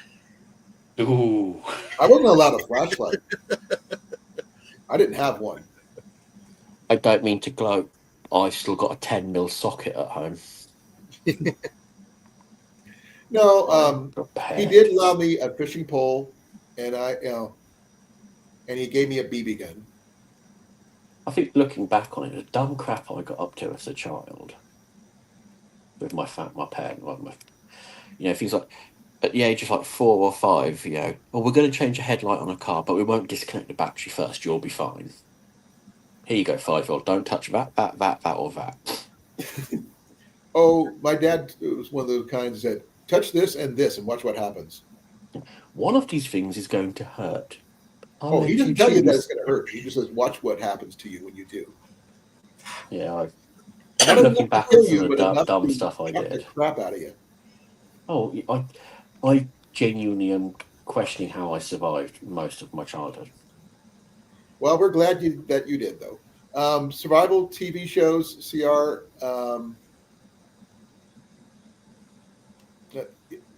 I take everything with a grain of salt because If you, it's the one I it's recommend, produced. Ray Mears. He's on the high end of survival shows. The Not the reason behind I recommend him is he falls into one category that makes him infinitely more trustworthy. He's out of shape. Have you ever seen? You don't see skinny survivalists. When they're They safe, all- they are. They all start off fat. Actually, there is one British. Right, if you say Bear Grylls, I'm going to come over there and kick you in the hanging parts. Not Bear Grylls. His name is Ed. Ed. Give me a second. Who's the good one? Okay. That's Les Stroud. Yes. No, Les Stroud Ed is cool. Stanford. Ed Stanford. So he's not actually a survivalist. He's an endurist. I hate bear. He has done survival movies and shows and stuff. So Yeah, but he's an endurist. So he does things like hyper trekking. He's like walked the Amazon and stuff. Yeah, but he's actually gone. He will teach you how to do it, but he doesn't do it in the show. Yeah. He has done stuff like that, but I see he's more of a survivalist than Bear Grylls ever was. I can see Will Willis doing it.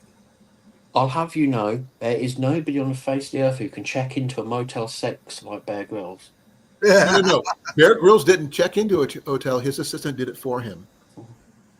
The thing that Bear Grylls was the chief scout for the entire scouting globe.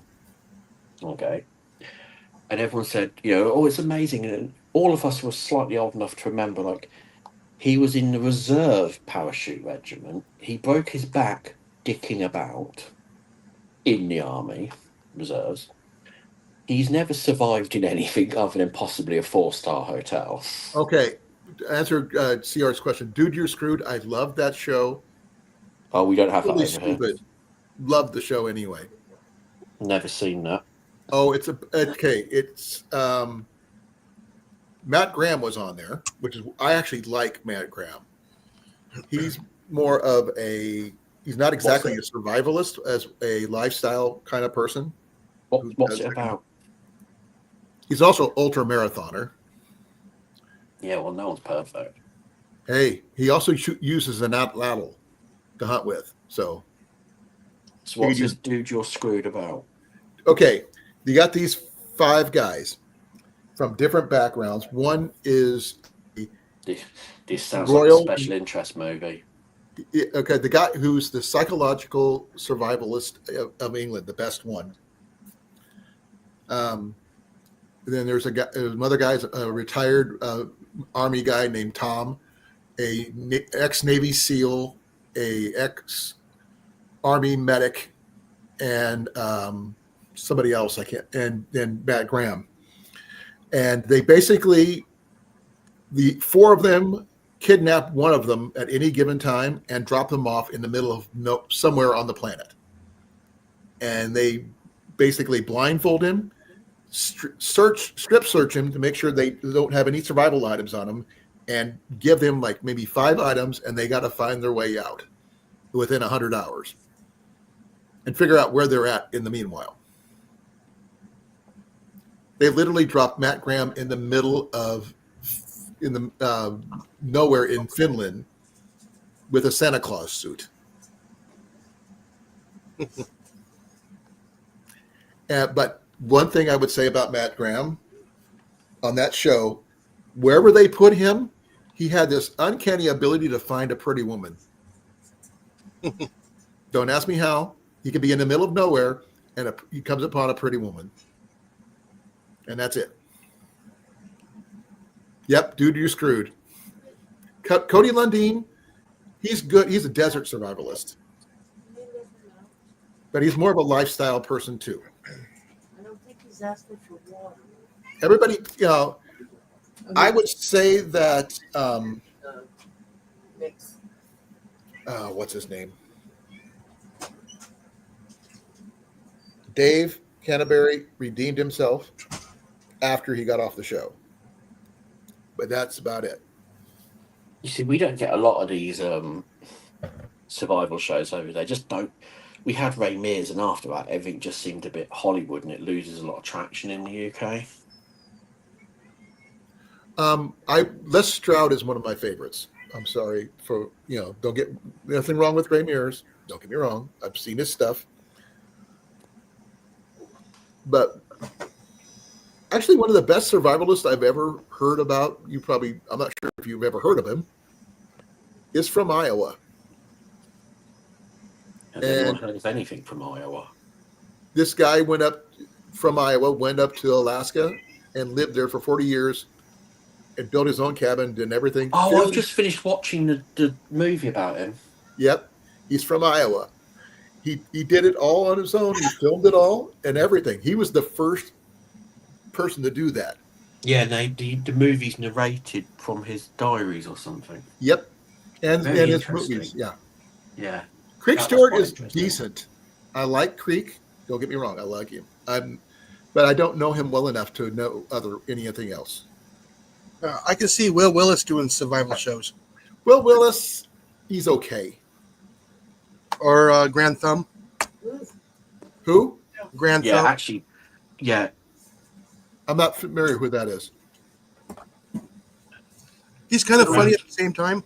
So Grand Thumb is a former air spec operator for the I'm not American familiar Air with Force. him. Retired. He's actually really knowledgeable and presents it in a usable fashion. So he does a lot of shooting content, but he does a whole secondary lot. It's all about urban survival, Evasion. woodland, mountain. Do you know what? It's factually accurate, but usefully provided to you. You can go and use what he teaches. There's Cliff. No, I just saw him come in. I don't know the guy. Someone has any information, please send it my way. I've never heard of the guy. Yeah, Oh, YouTube, Grand Thumb. Grand Don't Thumb. know him. I've never heard of him. First time I've ever heard of him. I like the way when he wears the lab coat and he spins and talks to the camera at the beginning of the show. It's funny. Matt Graham, I do love Matt Graham. He's really awesome. I like Now- him. Can someone type it in the chat because I'm on the YouTube side? Oh, I have to go find it first. Hold on. Ignore the shooting content. Just watch his survival content. It's very good. Like I said, I've never heard of him. Because it never came up on my feed or anything like that. He's like, you know who Demo Ranch is and all that lot. Mm-mm. He's the educated side of that. Yeah. I still don't know who that is either, so I'm sorry. What, Matt Carricker? Yeah, I saw the.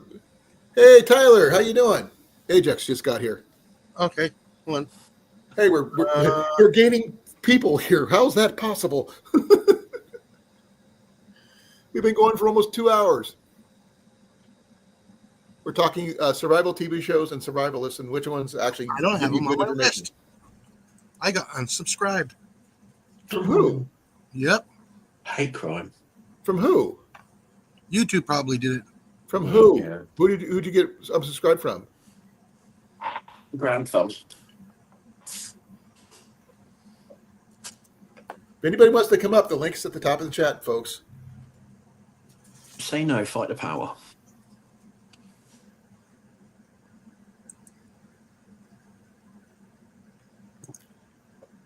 Yeah, there's one survival technique I refuse to learn, and it's probably the one that everybody likes using on survival Bow shows. drills. Bow drills. That is also the highest calorie burn method ever. And There you go. See if that's good. Okay. No, I mean, he's entertaining. I will give him that. He wouldn't be as good if he didn't have the supporting role of the people around him. Like I said, I've never heard of him. Yeah, I mean, he the entertainment factor comes from the people he works with, Yes. but his knowledge is pretty solid. Like I said, it's the first time I've ever heard of him. Never even seen his picture before. Wow. Owl's Outdoor finally put a video out after months. I remember watching the Fat Guys in the Woods because I just liked the premise of Fat Guys in the Woods because I was fat at the time. So I understand completely. But never heard of Grand Thumb until now.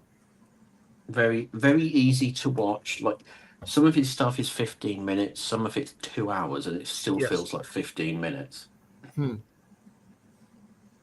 not getting lectured at. You're just getting talked to. Well, he's just finished a series of urban survival techniques. Yeah, I'm actually putting one up right now. And it's not a short video, but I do not feel like I've watched a video. Someone else did a whole bunch of the urban survival videos. He does it in such a way that I watched 2 hour video of his. That one right there, Land Evasion. That's it. And it don't feel like you've done 2 hours. It's an hour and 41 minutes with just a map and compass. I actually watched that one. Oh no, I watched the one before that one. I haven't seen that one. I'll tell you what is a good one. The Prairie Land survival ones he did. Where's he from? Pacific Washington. Northwest. Yeah. He's either from Oregon or Washington then. Yeah. Civilian Evasion. That's the one I watched 3 weeks ago. Thank you, CR. I think we were on a good chat. He likes it. He's being sucked in. No, like I said, it is very educational, and it's kind of funny. He keeps your attention.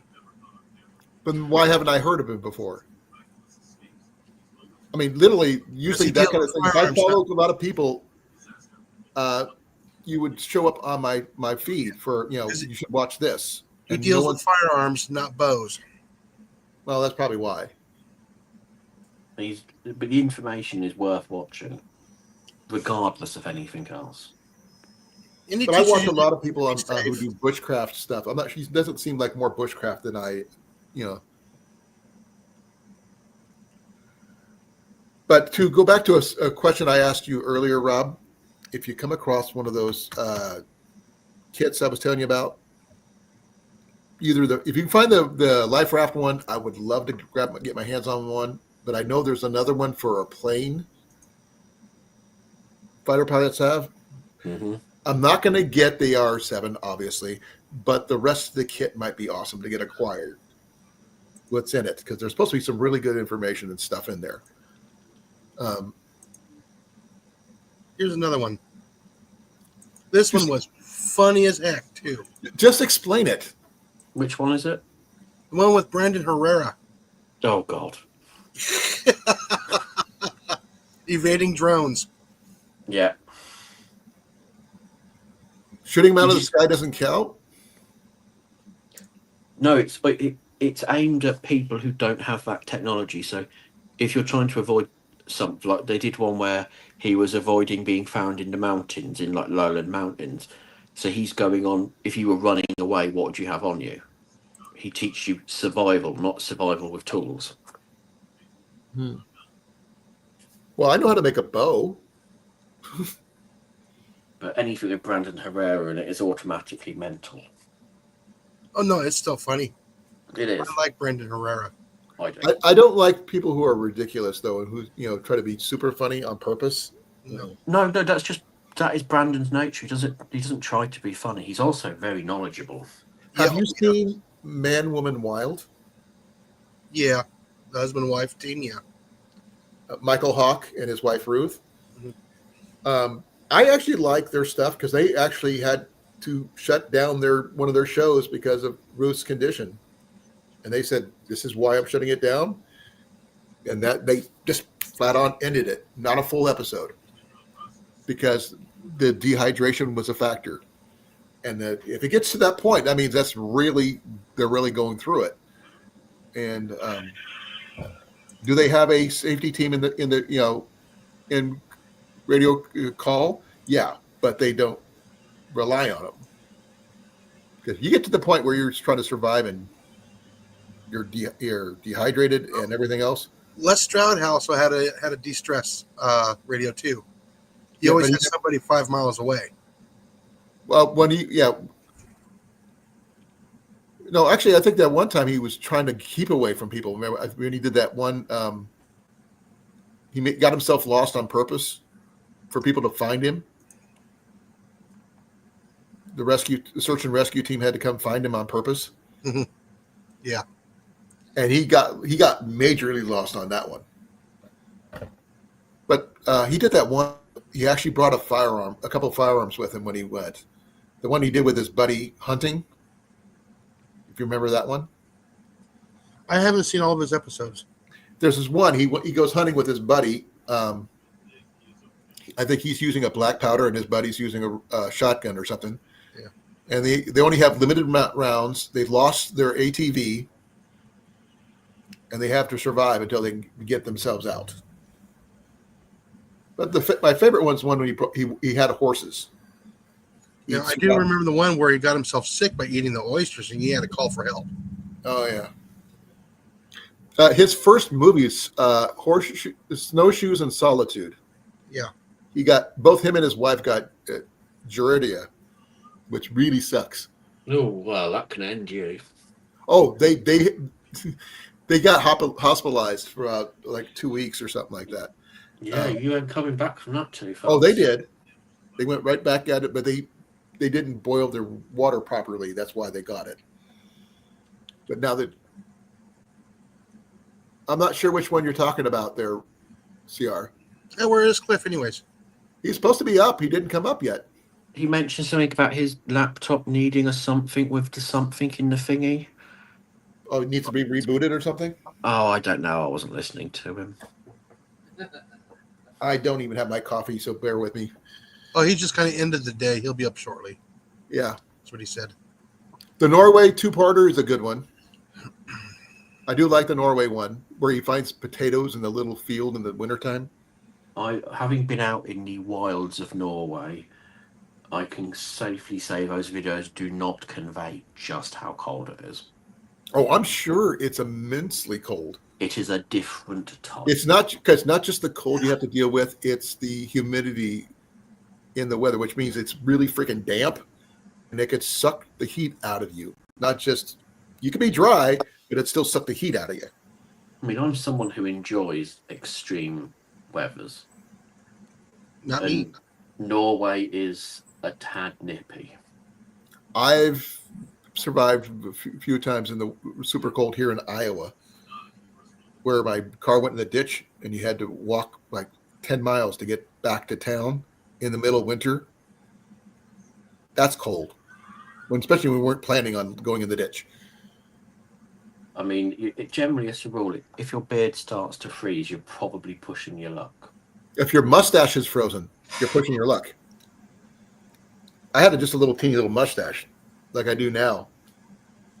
My nose was completely frozen. I had frostbite on my left hand. It sucked. My ears literally had frostbite. Talking about Cliff. Cliff, get your butt up here. No, I've actually walked down the mountain, 60-mile-an-hour winds, when it was around about 5 degrees. I have no idea what the wind chill was. Hmm. I had to walk down the mountain 1.5 miles. What was you wearing at the time, though? Right. Just a windbreaker and windbreaker pants. Yes, but we don't want to see you dance, though, Cliff. No, it was cold, No, I'm talking to Cliff.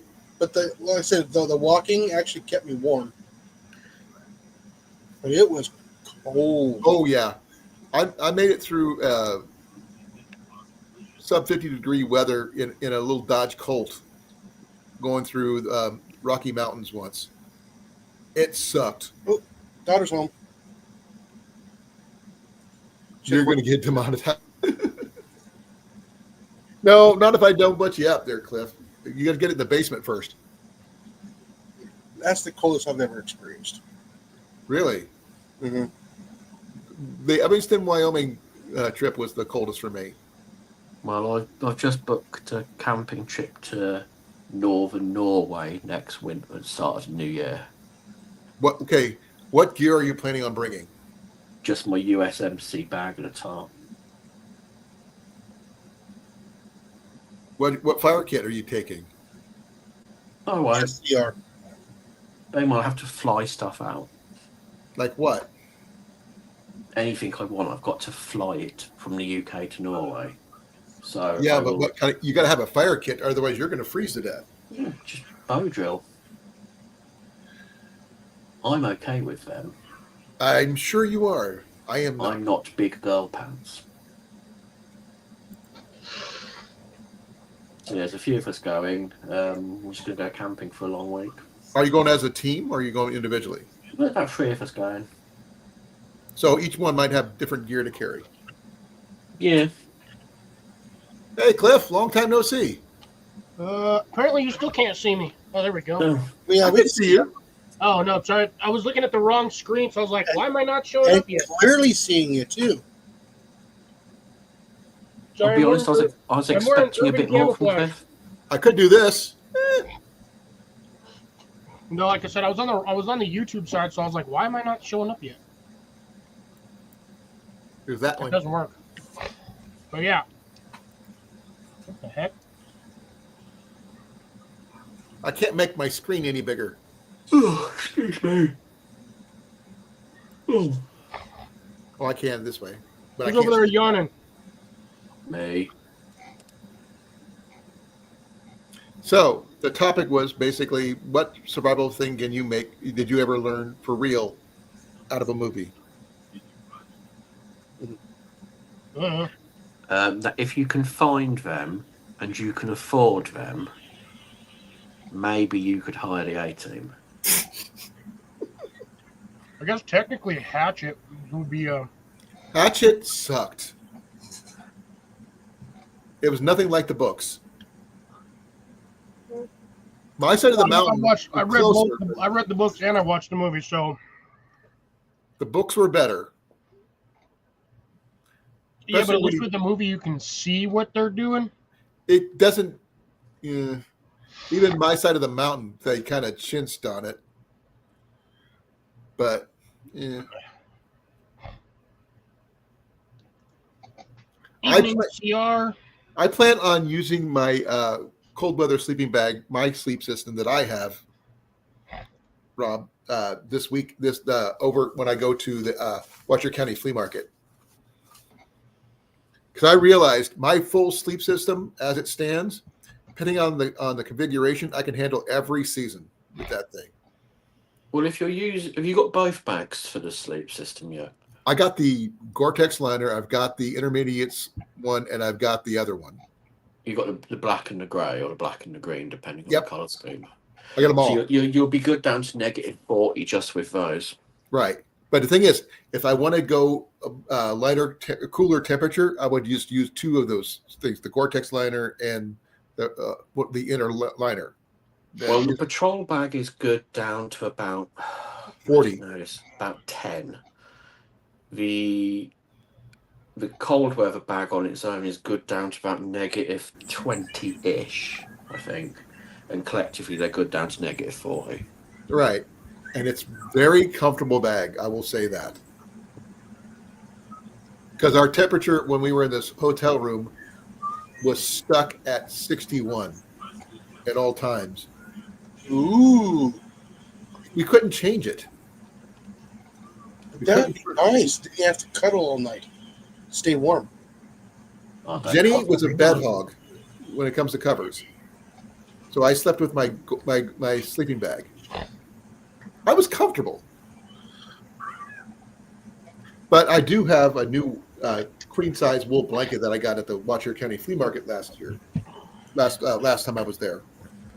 It's right over there.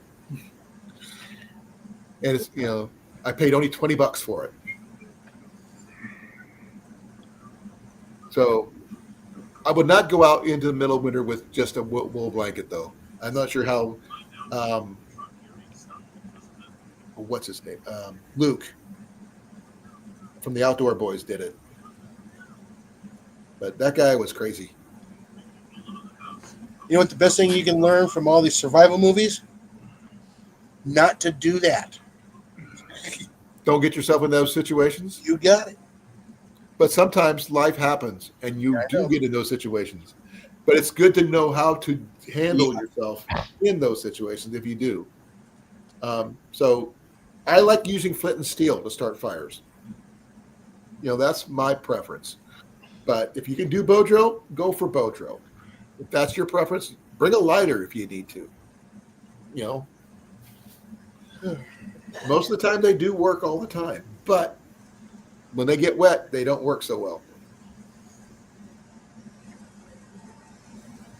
Actually, I got flint and steel backup, or again, the method you hate because you suck at it, and really does actually consume a crap ton of calories when you're trying to do it, is a bow drill fire. You can start a bow drill fire on wet wood. Yeah, I still don't like having to try to use that method if I don't have to.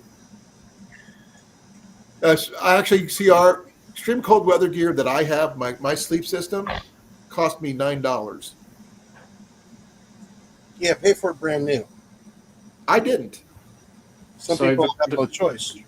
The current list price on the US MC sleep system is $700. Yeah, but I paid $9. Yeah.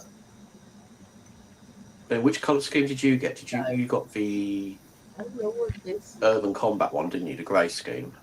No, fuzzy Mexican blood. I got the. Well, I could show it to you. Well, it only came in two options: woodland or grey. The gray. I have a flashback to when your sister showed Give me a second. used king size bed. Yeah. And it had like a dick.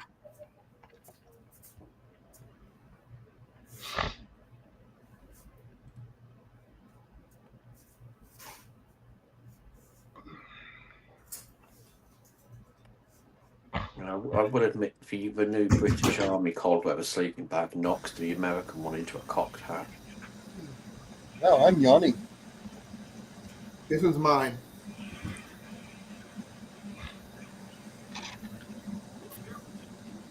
Yeah, same as mine.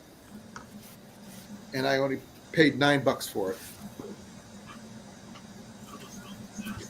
Like I said, I don't know how I find things cheap. I just do. Hello, Mike. How you doing? Hey, Big Mike, how's it going? Hey, Big Mike. Ahoy, hoy. Did you just say ahoy, hoy, hoy? I did. I haven't Ahoy, heard that in a mates? long ass while.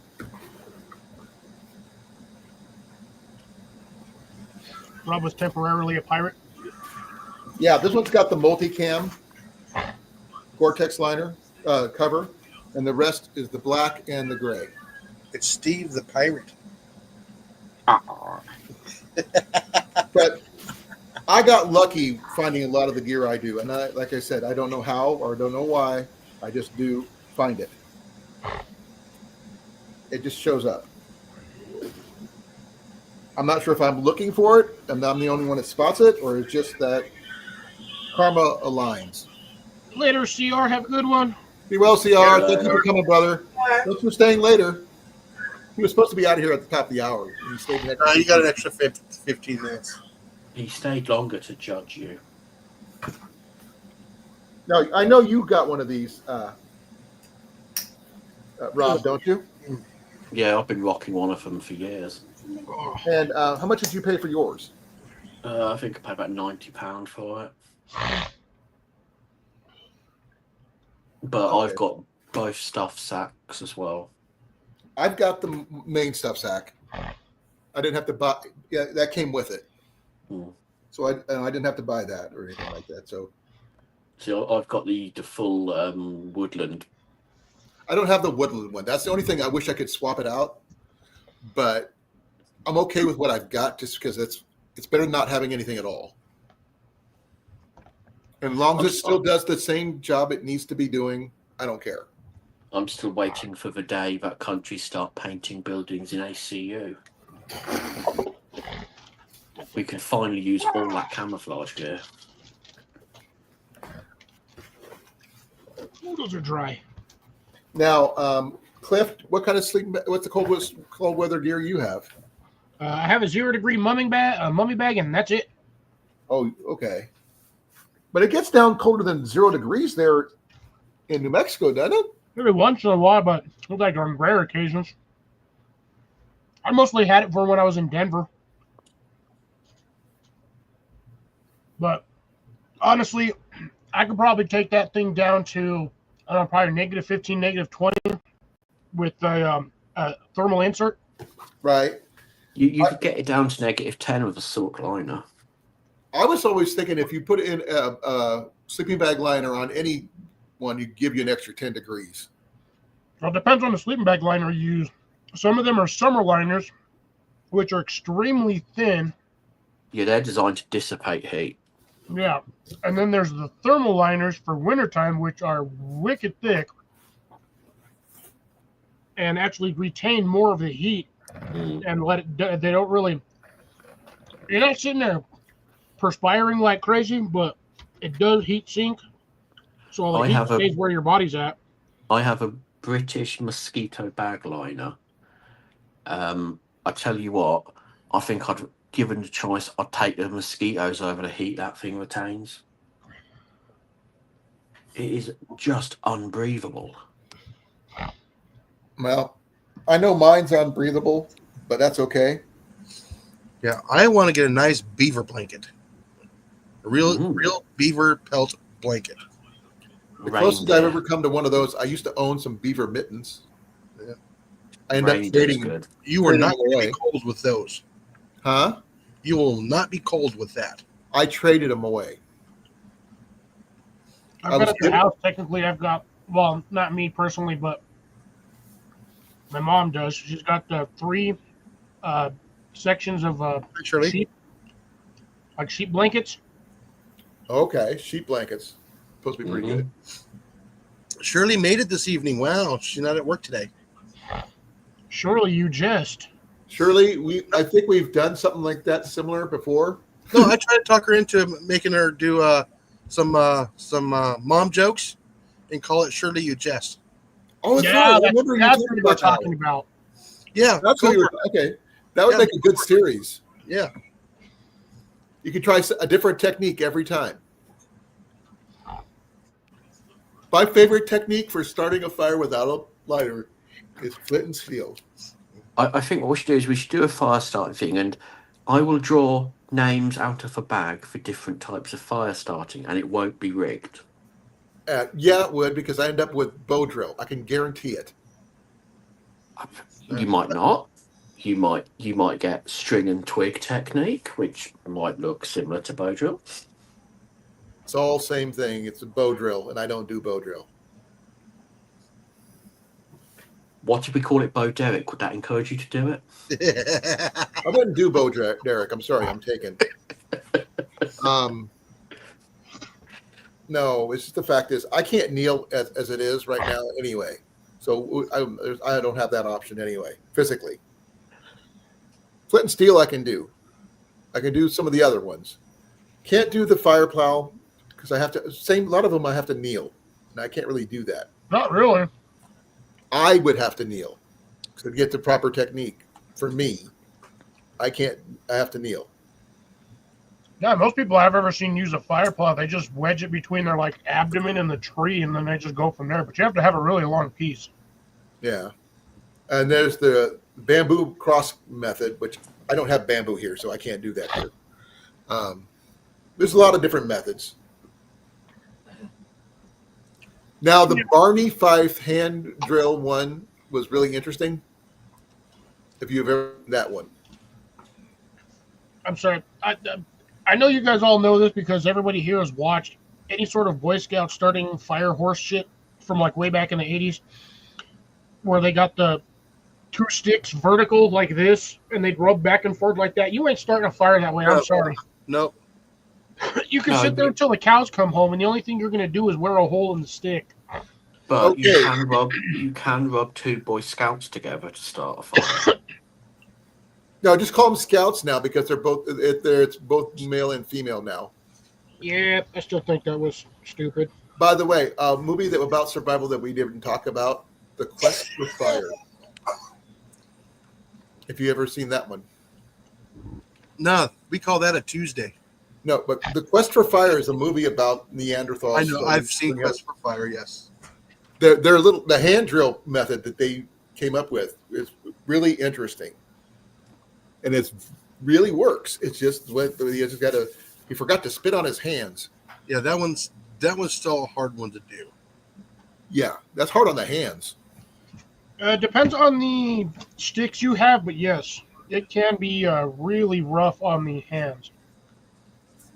Now you can do the two rubbing of the sticks together, but it has to have one as a point and one as a trough, Right. and one's on the ground, and one you got to move back and forth. That's a fire plow. Yeah. Yeah. But the whole doing this Well, for not like do it. 45 minutes, you ain't starting a fire that way. no. You can't Now, do friction. if you took that same one, Cliff, instead of going sideways like that, go do this way. You're still gonna have the same problem. No, but you're putting it between yourself and just going. It's like a fire plow but sideways. I have had knee surgery in February, Cooter. I can't bend my knees, my left knee that well, so it's hard for me to sit properly to do something like that. I'm getting up where I can go up and down, go upstairs. Downstairs still an issue, and I just learned to start walking without my cane, so I'm getting better. I'm just not there yet. My endurance sucks because last Sunday I went hunting. I made it like 1/3 of a mile and I was exhausted. Pump drill. Now that you're good call on that one, Cliff. If you have the parts for it and you know how to put one together, Made one before. I think those are the most efficient versions of a drill you can do. If you set them up right, yes. Or sorry, if you set them up the proper way, then yes, they are very efficient. If you do it wrong, You'll know it, you're gonna be sitting there a while trying to get that fire going. or especially you're going to try to get it to spin. Because if it's off balance, it's going to go bad. If it's off balance, it's not too bad, but the problem is you have to have a counterweight at the bottom. Yeah, that's most people forget that part. But that's a good one though. Getting that counterweight in the woods, your only option is either extremely dense wood or use a rock, which I'm not you're sure who looking did at. it. Somebody used two different pieces of heavy wood strapped to the across a stick in the middle, and they just wrapped it solid ways. But they had to have really nice, well balanced pieces to do that, because otherwise, Oh yeah, you also have to make sure that where your counterbalance weight is for the spindle is not as wide as what your handle weight is for your string and spinner. Because if you make a slight mistake and you go to pump it down, you're going to smash your fingers real quick, Okay. and that's going to be the end of it for you because you ain't going to want to do it again. Now the method that I haven't yet, I've been wanting to, is the cotton ball and charcoal between two pieces of wood. Doing that. What's a pump drill? Oh,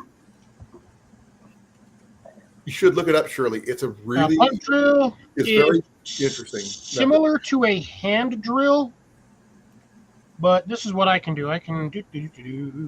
You can show a picture of it if you need to, or a illustration, because there's a lot of illustrations of those styles out there.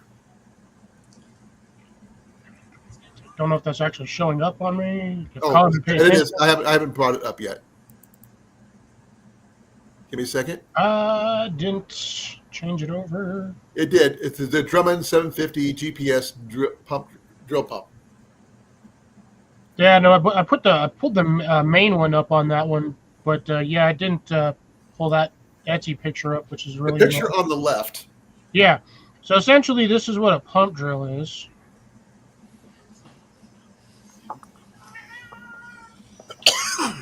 The one on the right is a pump drill. The one in the middle, you can see it up and down. Let me clear that one off. Let me do this one. This one's a better image. Sorry, that one was too small of an image to actually get a visual on what the heck it's actually supposed to do. Is that Marcus going crazy over there? Yeah. Now he hears me? Yes. Marcus! Marcus, Marcus, Marcus, Marcus, Marcus! Yeah, because you got your flywheel. Yeah, or your counterbalance. That's basically your counterbalance on the bottom. Yeah. So you got your weight down here. This one's just showing the option with a nail. They're using that just to basically drill a small hole for threading or whatever. But you can swap that out. As a drill. Yeah, you can use that you can make the dowel longer, and essentially that's pretty much what the length is. So you ain't got to worry about getting your fingers caught in there. You wind it up first, like a kind of like a yo-yo, Wind it and back. then you just start pushing down, and the pressure, if you're pushing down, unwinds the rope, spins the spindle and the bit, and then you just kind of pump it up and down like this, like a bicycle pump. Yeah. It'll wind itself back up because of the weight of the flywheel. It'll wind itself back up, and you just push down. You got to have a good rhythm. It'll spin the other direction when it goes the other way. Yeah. So it just spins it back and forth, back and forth. Make sure you have good contact and a good place to catch your dust, like you would with any other bow drill setup. But that one is the most efficient one that uses the least calories if it's done right. Well, I would not necessarily say the least amount of calories, because you either have to be walking around with the equipment for it, or you have to make it, which is just as time consuming as making a bow drill fire. Yeah, but the thing is, once you got it put together, you don't have to take it apart. No, but it's a pain in the butt transporting it when it's in that. It would be that, but at least you'll be able to start a fire anywhere you wanted to with that without having to wear yourself out. If you have the means to transport it. Well, if you needed fire, you'd find a way to transport it. I would. But if I had to strap it to the outside of my pack, I'd do that. As long as it's if I'm there. not mistaken, what's that stupid furniture company that I hate? Because IKEA? Yeah, IKEA actually sells a bow drill kit, I believe. Really? I believe so. Show us. Marcus, come here. Come here, bud. Come here. Hey, come here. Come here, bud. I think they do. Either that or somebody just bought some stuff from IKEA and then managed to make a bow drill kit with it. It's also like forever ago when I saw that. Stupid damn pop-ups. I hate. This is the first time I've ever been on IKEA's website. Nope. I got jack squat. Yeah, It's like the same 10 images. Nope, I don't see one. No, I think so. So I think basically what somebody did is I think somebody bought some stuff from IKEA and then used that to make a bow drill with it. But again, you have to have that counterweight at the bottom to keep the pressure down. So really all that counterweight does is keeps weight on the board to create friction. And there is Sir Mechas, Techas, Crackers, Smeckas, Weckas. Meow. Back. He's laying back down.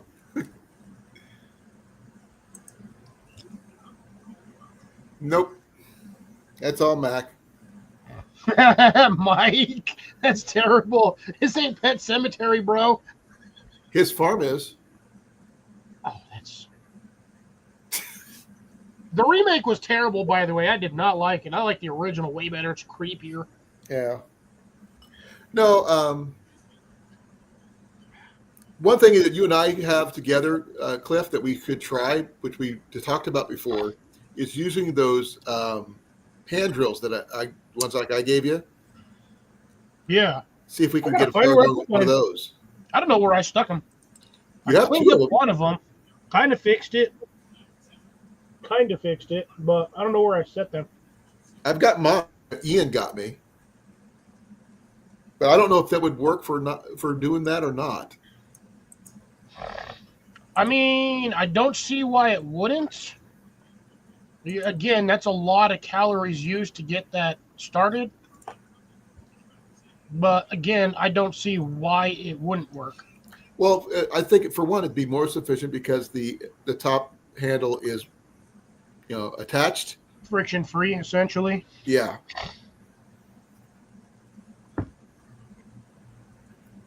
And the rest of it, I don't know, because you have to have your hearth board. That's your biggest issue, having the proper hearth board. With all the methods like that, anything like the bow drill, you name it. Though I like the idea of a competition there, Rob. Don't get me wrong. It's just I don't want to be stuck with a bow drill because everybody's always said that no matter what happened, I'd end up with a bow drill. Well, the easiest way to do this would be, again, the different methods of fire starting. However many competitors we have in there, you basically, so it's an even run, or basically, the 25% chance of getting it, depending on, how many, like I said, how many competitors. If we have 4 competitors, you put 4 entries for each version or method of fire starting. So everybody has 4 different methods they can do. But again, you have bow drill, hand drill, fire plow, the other method, the freaking rolling the cotton back and forth till it catches on fire. Flint and steel. Ferro rod. And you just do 4 entries of each. Stick it in a hat, throw it in there, and chemical, electrical. There's a Rob lot of can be our neutral party pulling out whatever, and then we just have a hat full of names or with the names of however many people are in it. Pull the name and then go into the other bucket and pull out one of the random 30 or 40 pieces of paper that are in there and see what you get. Because there's so many different methods that most survivalist bushcrafters use, from solar to what friction, which I guess would be the fire plow and stuff like that. And then there's chemical. Not sure what else. Electrical. The Prodigy. Yeah, but you're not really using a lot of electrical while you're out in the middle of the bush. Battery and steel wool. LR44 and some brass. Yeah, but the thing is, I don't run around. I've very rarely seen any survivalist or even bushcrafter just running around the woods with a freaking 9-volt battery and a freaking wad of steel wool. You don't need a 9-volt they should. You can do it with a double A and a triple A battery, which if you have your headlamp, you have one. Yeah, but I'm not shorting out my battery for my head torch just to start a fire, which may or may not go because steel wool is kind of iffy sometimes. Right. Yeah, I carry steel wool with me anyway. There's actually several bow drills on Amazon. Oh, I know, but I wouldn't trust them. Oh yeah, well yeah. Again, Cooter, most survivalists they're extremely good in multiple ways of survival fire. No, A lot of them use either flint and steel, ferro rod, or the freaking bow drill. Well, don't forget we got the Fresno lens that we had too. Fresno lenses are fun as hell. But yeah, when you get a 6x8 one. Hey, you better admit it was fun. We had a lot of fun with that one. Yeah, we were freaking popping rocks because that stuff was getting hot. My wife came up with a couple of those Fresno lenses to add to the giveaway. It just happened to be a lot of fun playing with. Too bad that kit got stolen from him. The what? They stole his bug out bag that he won. Yeah. But there was a lot of gear in that kit. I can tell you that. It was a lot of fun. Oh, I forgot to tell you, Cliff, I got my hearing aids. What?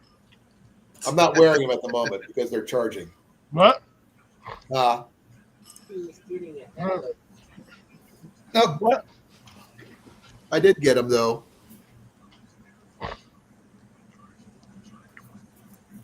They're like Bluetooth headsets. So it works for you? Hooked They- on phonic?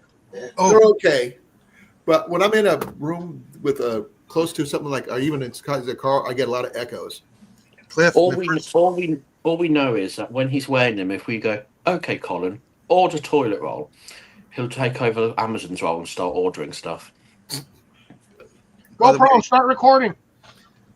No, Like- this is what they look like, Cliff. Nice. Looks like a fishing lure. It's tiny, and it just goes over my ear. Well, it'd be no good up your nose, would it? No, I got my first targets for the challenge, for Halloween Oh, challenge. nice. There's a Halloween challenge. Yes. Halloween Oh, nice. haircut Eyeballs. challenge.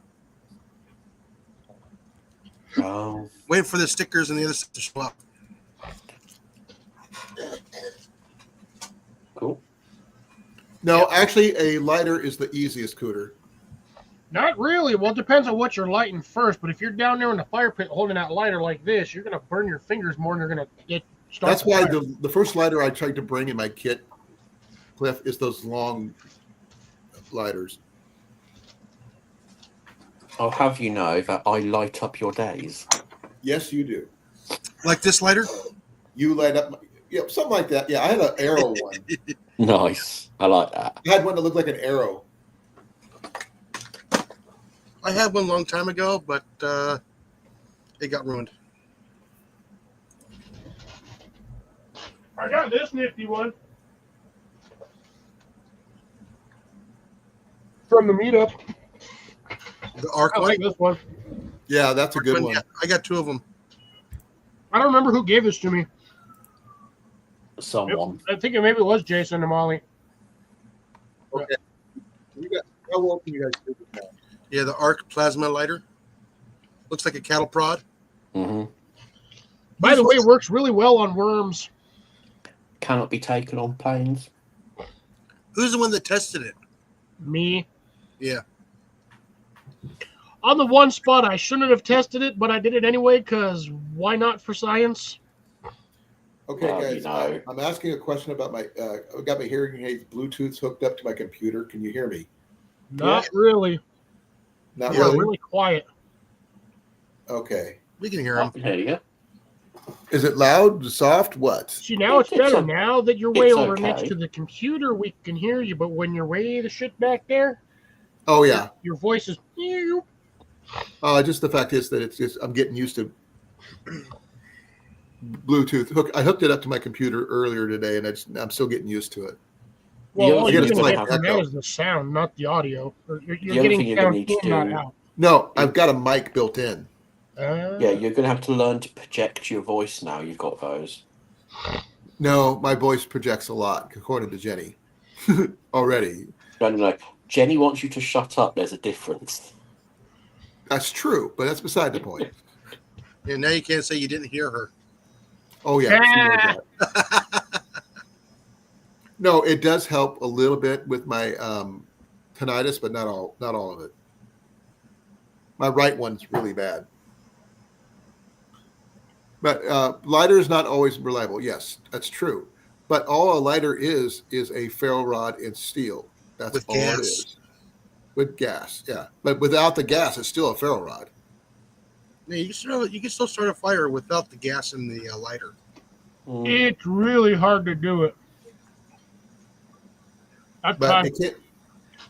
Most people don't realize that's all it is. The wheel is just a spark wheel and Ah. a ferro It's ferro a rod. mini ferrocium rod and a steel wheel. Yeah, that's all it is.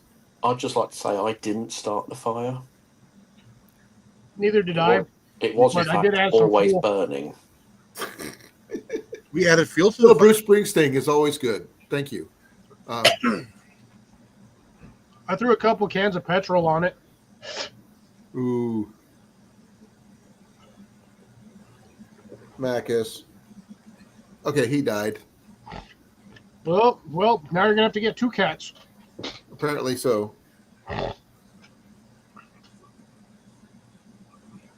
He can't hear you now because I'm not sure why, but he's still here. You can't hear anything because you're listening to us on your earpieces. Exactly, but he's got his ear cocked to the computer like he usually does. Now, how far Really, back? I believe so. That would have been the more, I would say, primordial method of fire starting would have been flint and steel. That's what I prefer to use. But Iowa doesn't have flint. We have chert, which works. Quartz can be used. Jasper can be used, but not as efficient as flint or chert. Now, if you're really patient, you can wait for lightning. Unless you're like Doc Brown, you know exactly when it happens. Yeah. Not an option. Yeah, don't go listening or believing everything you see in like westerns or whatnot because they never show them starting the fire. Just somehow they're at camp, and then there's a fire. And Well, the thing that's is, they could be in the middle of the desert and there's a bunch of firewood coming from somewhere. Yeah. They used matches back in the 1800s. They had matches. Yes. Believe it or not, they did. How did they, how did they light their cigars and cigarettes then? They did. Or their pipes. They had to do it They somehow. didn't. They were that tough they could stare them into igniting. No, that's only Chuck Norris in his first incarnation. That he broke his chrysalis and took over the world. Ooh, somebody's getting corrected. Colan. Okay, thank you. Hey, it's a good song. I don't care. What songs are it? We didn't start the fire from Billy Joel. When you started. In 85, 84, 84. I wasn't a fan then. Pointless trivia, but every person mentioned in that song were all alive at the same time for 54 days. It was a history lesson.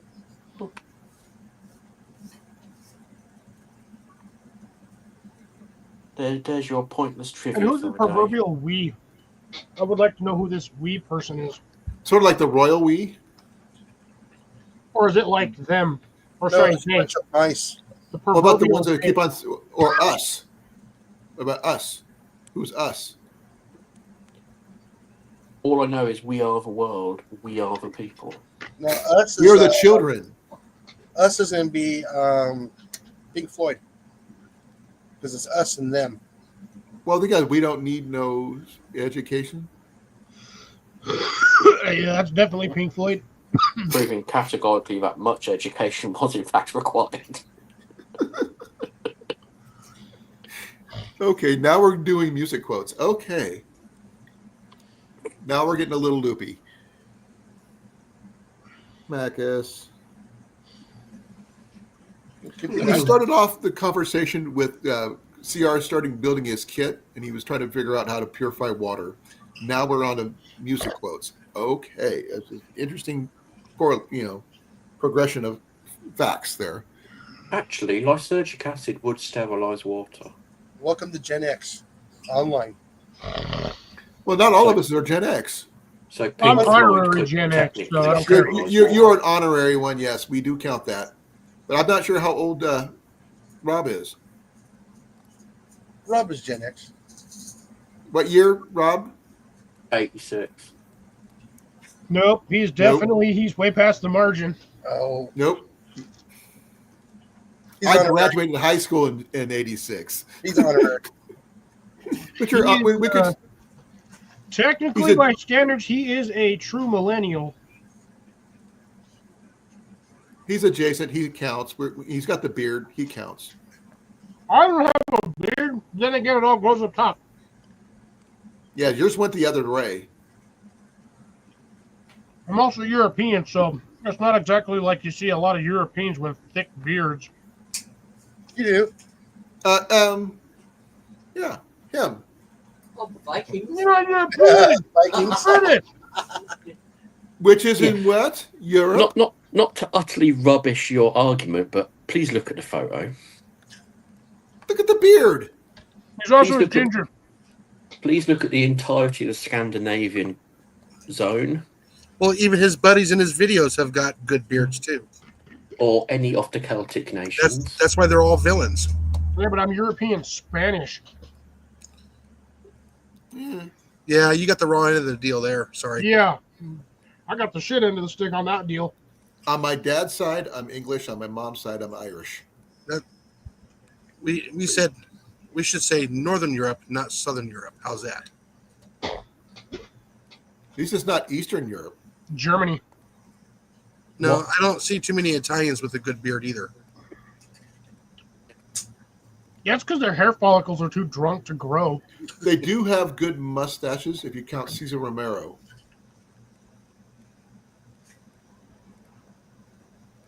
And he had a really good mustache. Yes, right there. Thank you, Shirley. The beard gives him Gen X points. We already said that. It adds another 30 years on his life. Now, if Rob knows what a rotary phone is. I've still got one. Okay, there you go. The most deadliest weapon towards man from woman.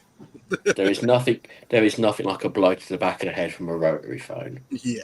It is a truly unique experience. Or for experience where you Phone have or to try to walk- Kareem. Is it a wall phone or is it one with a cord you have to walk around with? No, it's a desktop one. Oh, okay. It's also bright red. He's got a Ooh. bat phone. He's got a bat Ooh. phone. No. Yeah. No, the bat phone's The Red. The bat that's The the bat phone is red. presidential phone. Huh? The presidential phone. No. Batman had a red phone. Yeah. So he's got a bat phone. And if you know who Adam West is, that's all that matters. I also still have a fax machine. Really? Wow. Does it I still do work? too. Mine's in a box up in the closet, and I haven't used that thing in ages. Did you learn to type on a manual typewriter? Yeah. Yeah. Okay. I also had a briefcase word processor. Whoa. That's actually a little bit after 10X, I'm sorry to say. That's spy movie stuff right there. Did you play Did you have a Oregon car Trail phone? on the Apple? Did you have a brick phone? I've got a Nokia 101 at home. The Not quite, but original, close. the original mobile phone. The ones that are indestructible? No, the suitcase ones. No, that was the 3360 was the indestructible one. Yeah, the 101 was the original mass-produced mobile phone. That's the one with the battery in the suitcase. Mm-hmm. And it still works. Not bad. Yep. My dad had one. Because the technology they used then was banned because it worked too good. Well, yeah. I mean, it had a lot of wattage. It had to. They didn't have a whole lot of cell phones. It was 10 watts.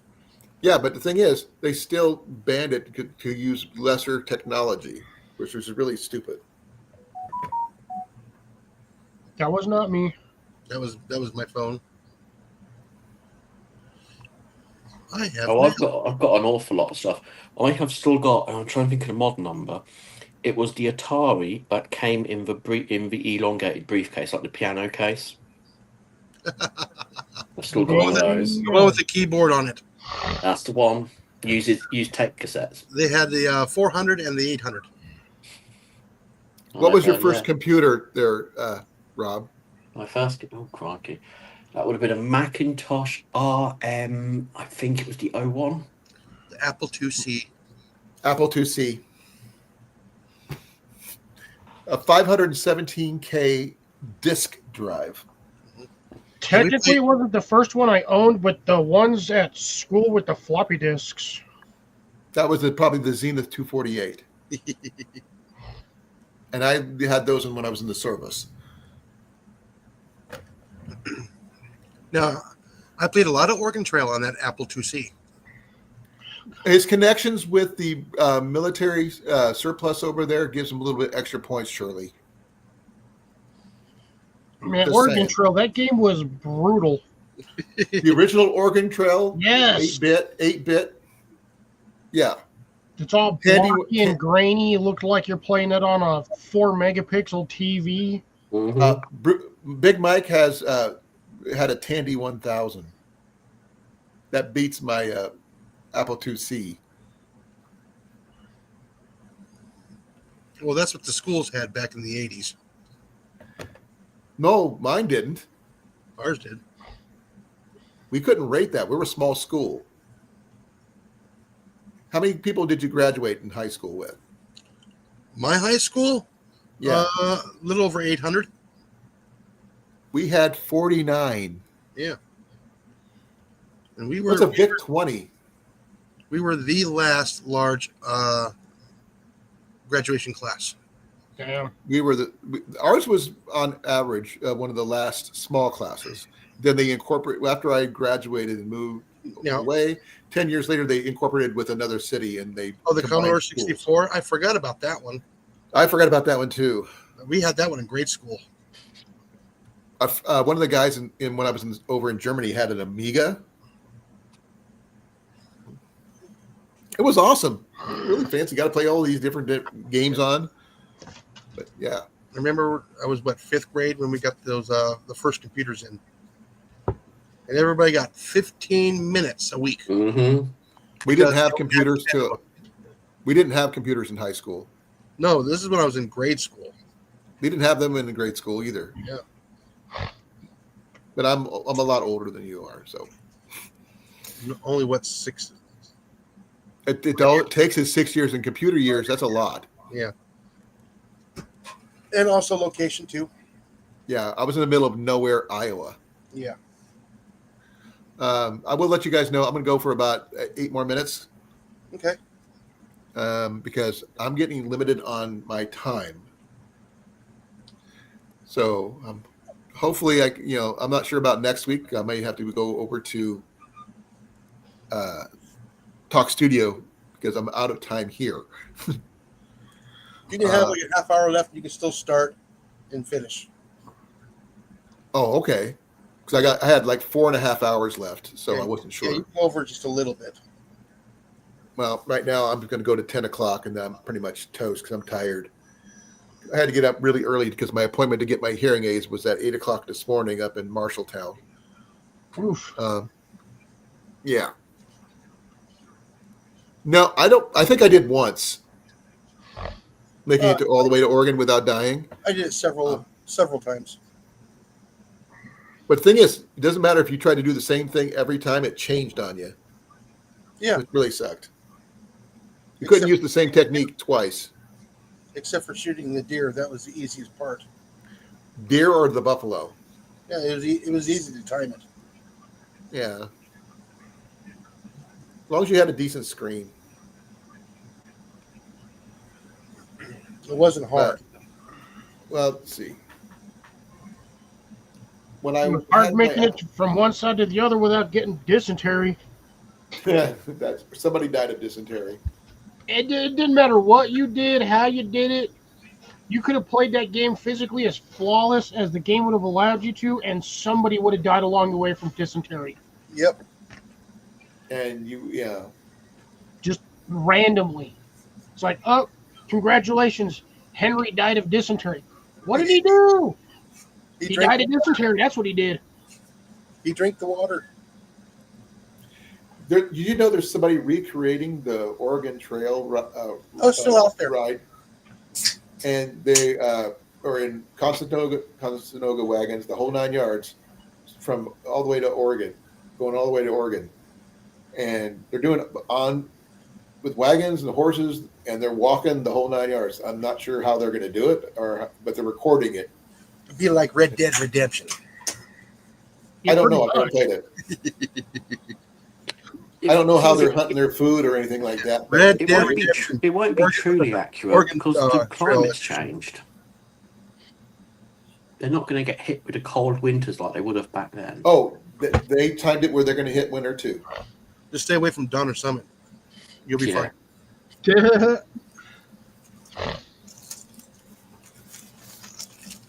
That depends on whether or not anybody's still surviving at Donner Summit. There's not even. Are their bones still there? Or are they? No. They cleaned it all up. It's been massively sanitized, and it's a bit of a attraction. I feel I remember right, there's a brass plaque on one of the rocks up there. This is where tasty noms were found. They stayed, was it 4 extra days when they shouldn't have? And that's what really did them in. They rested 4 extra days. Yeah, there's a plaque that tells you all about it. I mean, I think you can actually drive up to it now. Yeah. Yeah, you have been for quite some time. For 20, 30, 40 years, you've been able to drive up to that site. It's madness because it's not actually that remote. Well, back in the day when there was no roads, yeah, it was. I mean, it's right there off the I-80. And they were in the middle of a blizzard, from what I gathered. So See, if they had just looked down to their right, they would have seen I-80 and been fine. Yeah. if they would have looked it up on weather.com, they would have been fine too. But they didn't do that. They It didn't would have just their pop Garmin it up on on them. Google Maps. This is what happens when you go exploring without checking with Ryan Hall first. Remember, they were not the only people that's been trapped on those mountains during a blizzard. Blizzard. Plenty. And you know what the cause of that is? Poor traffic management. Poor weather forecast. Yeah, again, Ryan Hall. I mean, what was it? There was a train that got trapped up there for a number of days. Yeah. But they did. That's a really cool story if you ever get time to look into it. What happened to that one? The train got snowed in, buried. In but short, what the happened train to got snowed people? in, but it's what happens while they're up there. It's very interesting. What happened when they were up there? No one's told me. No, you got to look it up. Yeah. You I can't. don't want to. Someone give me a hint. But then we're not going to tell you. They got snowed in. They survived. They got out. No, It's no one worth- died. No one It is died. No worth one looking froze to into death. it. It's very interesting. Yeah. Yeah, it took Well, them I've a got- couple days to get dug out. Yeah. Big Mike just mentioned Bard's Tale game. I remember that one. Oh my gosh. That was way, way, way old. Yeah, it's really good. They don't be doing that. Sorry, I'm tired. I told you. That's why I'm getting at 10 o'clock. I'm done. I know. I'm over here tired too. I was outside chopping and I was pulling nails out of wood and chopping wood and stacking wood all day. You know Well, what, Shirley? I don't know. Never played it. Bard's Tale 3 is what I played. It was a adventure game, pre Dungeons, like around Dungeons and Dragon ish style, but it's like choose your own adventure, but with sort of like a mixture of Oregon Trail and a whole bunch of other different games. Ah, so it's Monkey Island. Well, I remember when was it 1993 when they started networking for games. Mm-hmm. That was cool. They had the boards that you could contact and talk to people back in the day. For the really early version of discussion boards, you can just chat with people. Okay, folks, I've got 1 minute left because my eyes are burning He's bushed. just a little bit. And Jenny's not feeling well, and I want to make sure she's okay. But be well, be safe, Be love proud. you guys out, and fight the power. And I will see you guys on Cliff's Live on Saturday. See you So- later. We're out of here in 5, Six. Get out there 4, and slap a rat. 3, 2, 1. Banana. Horse. Banana. Cream.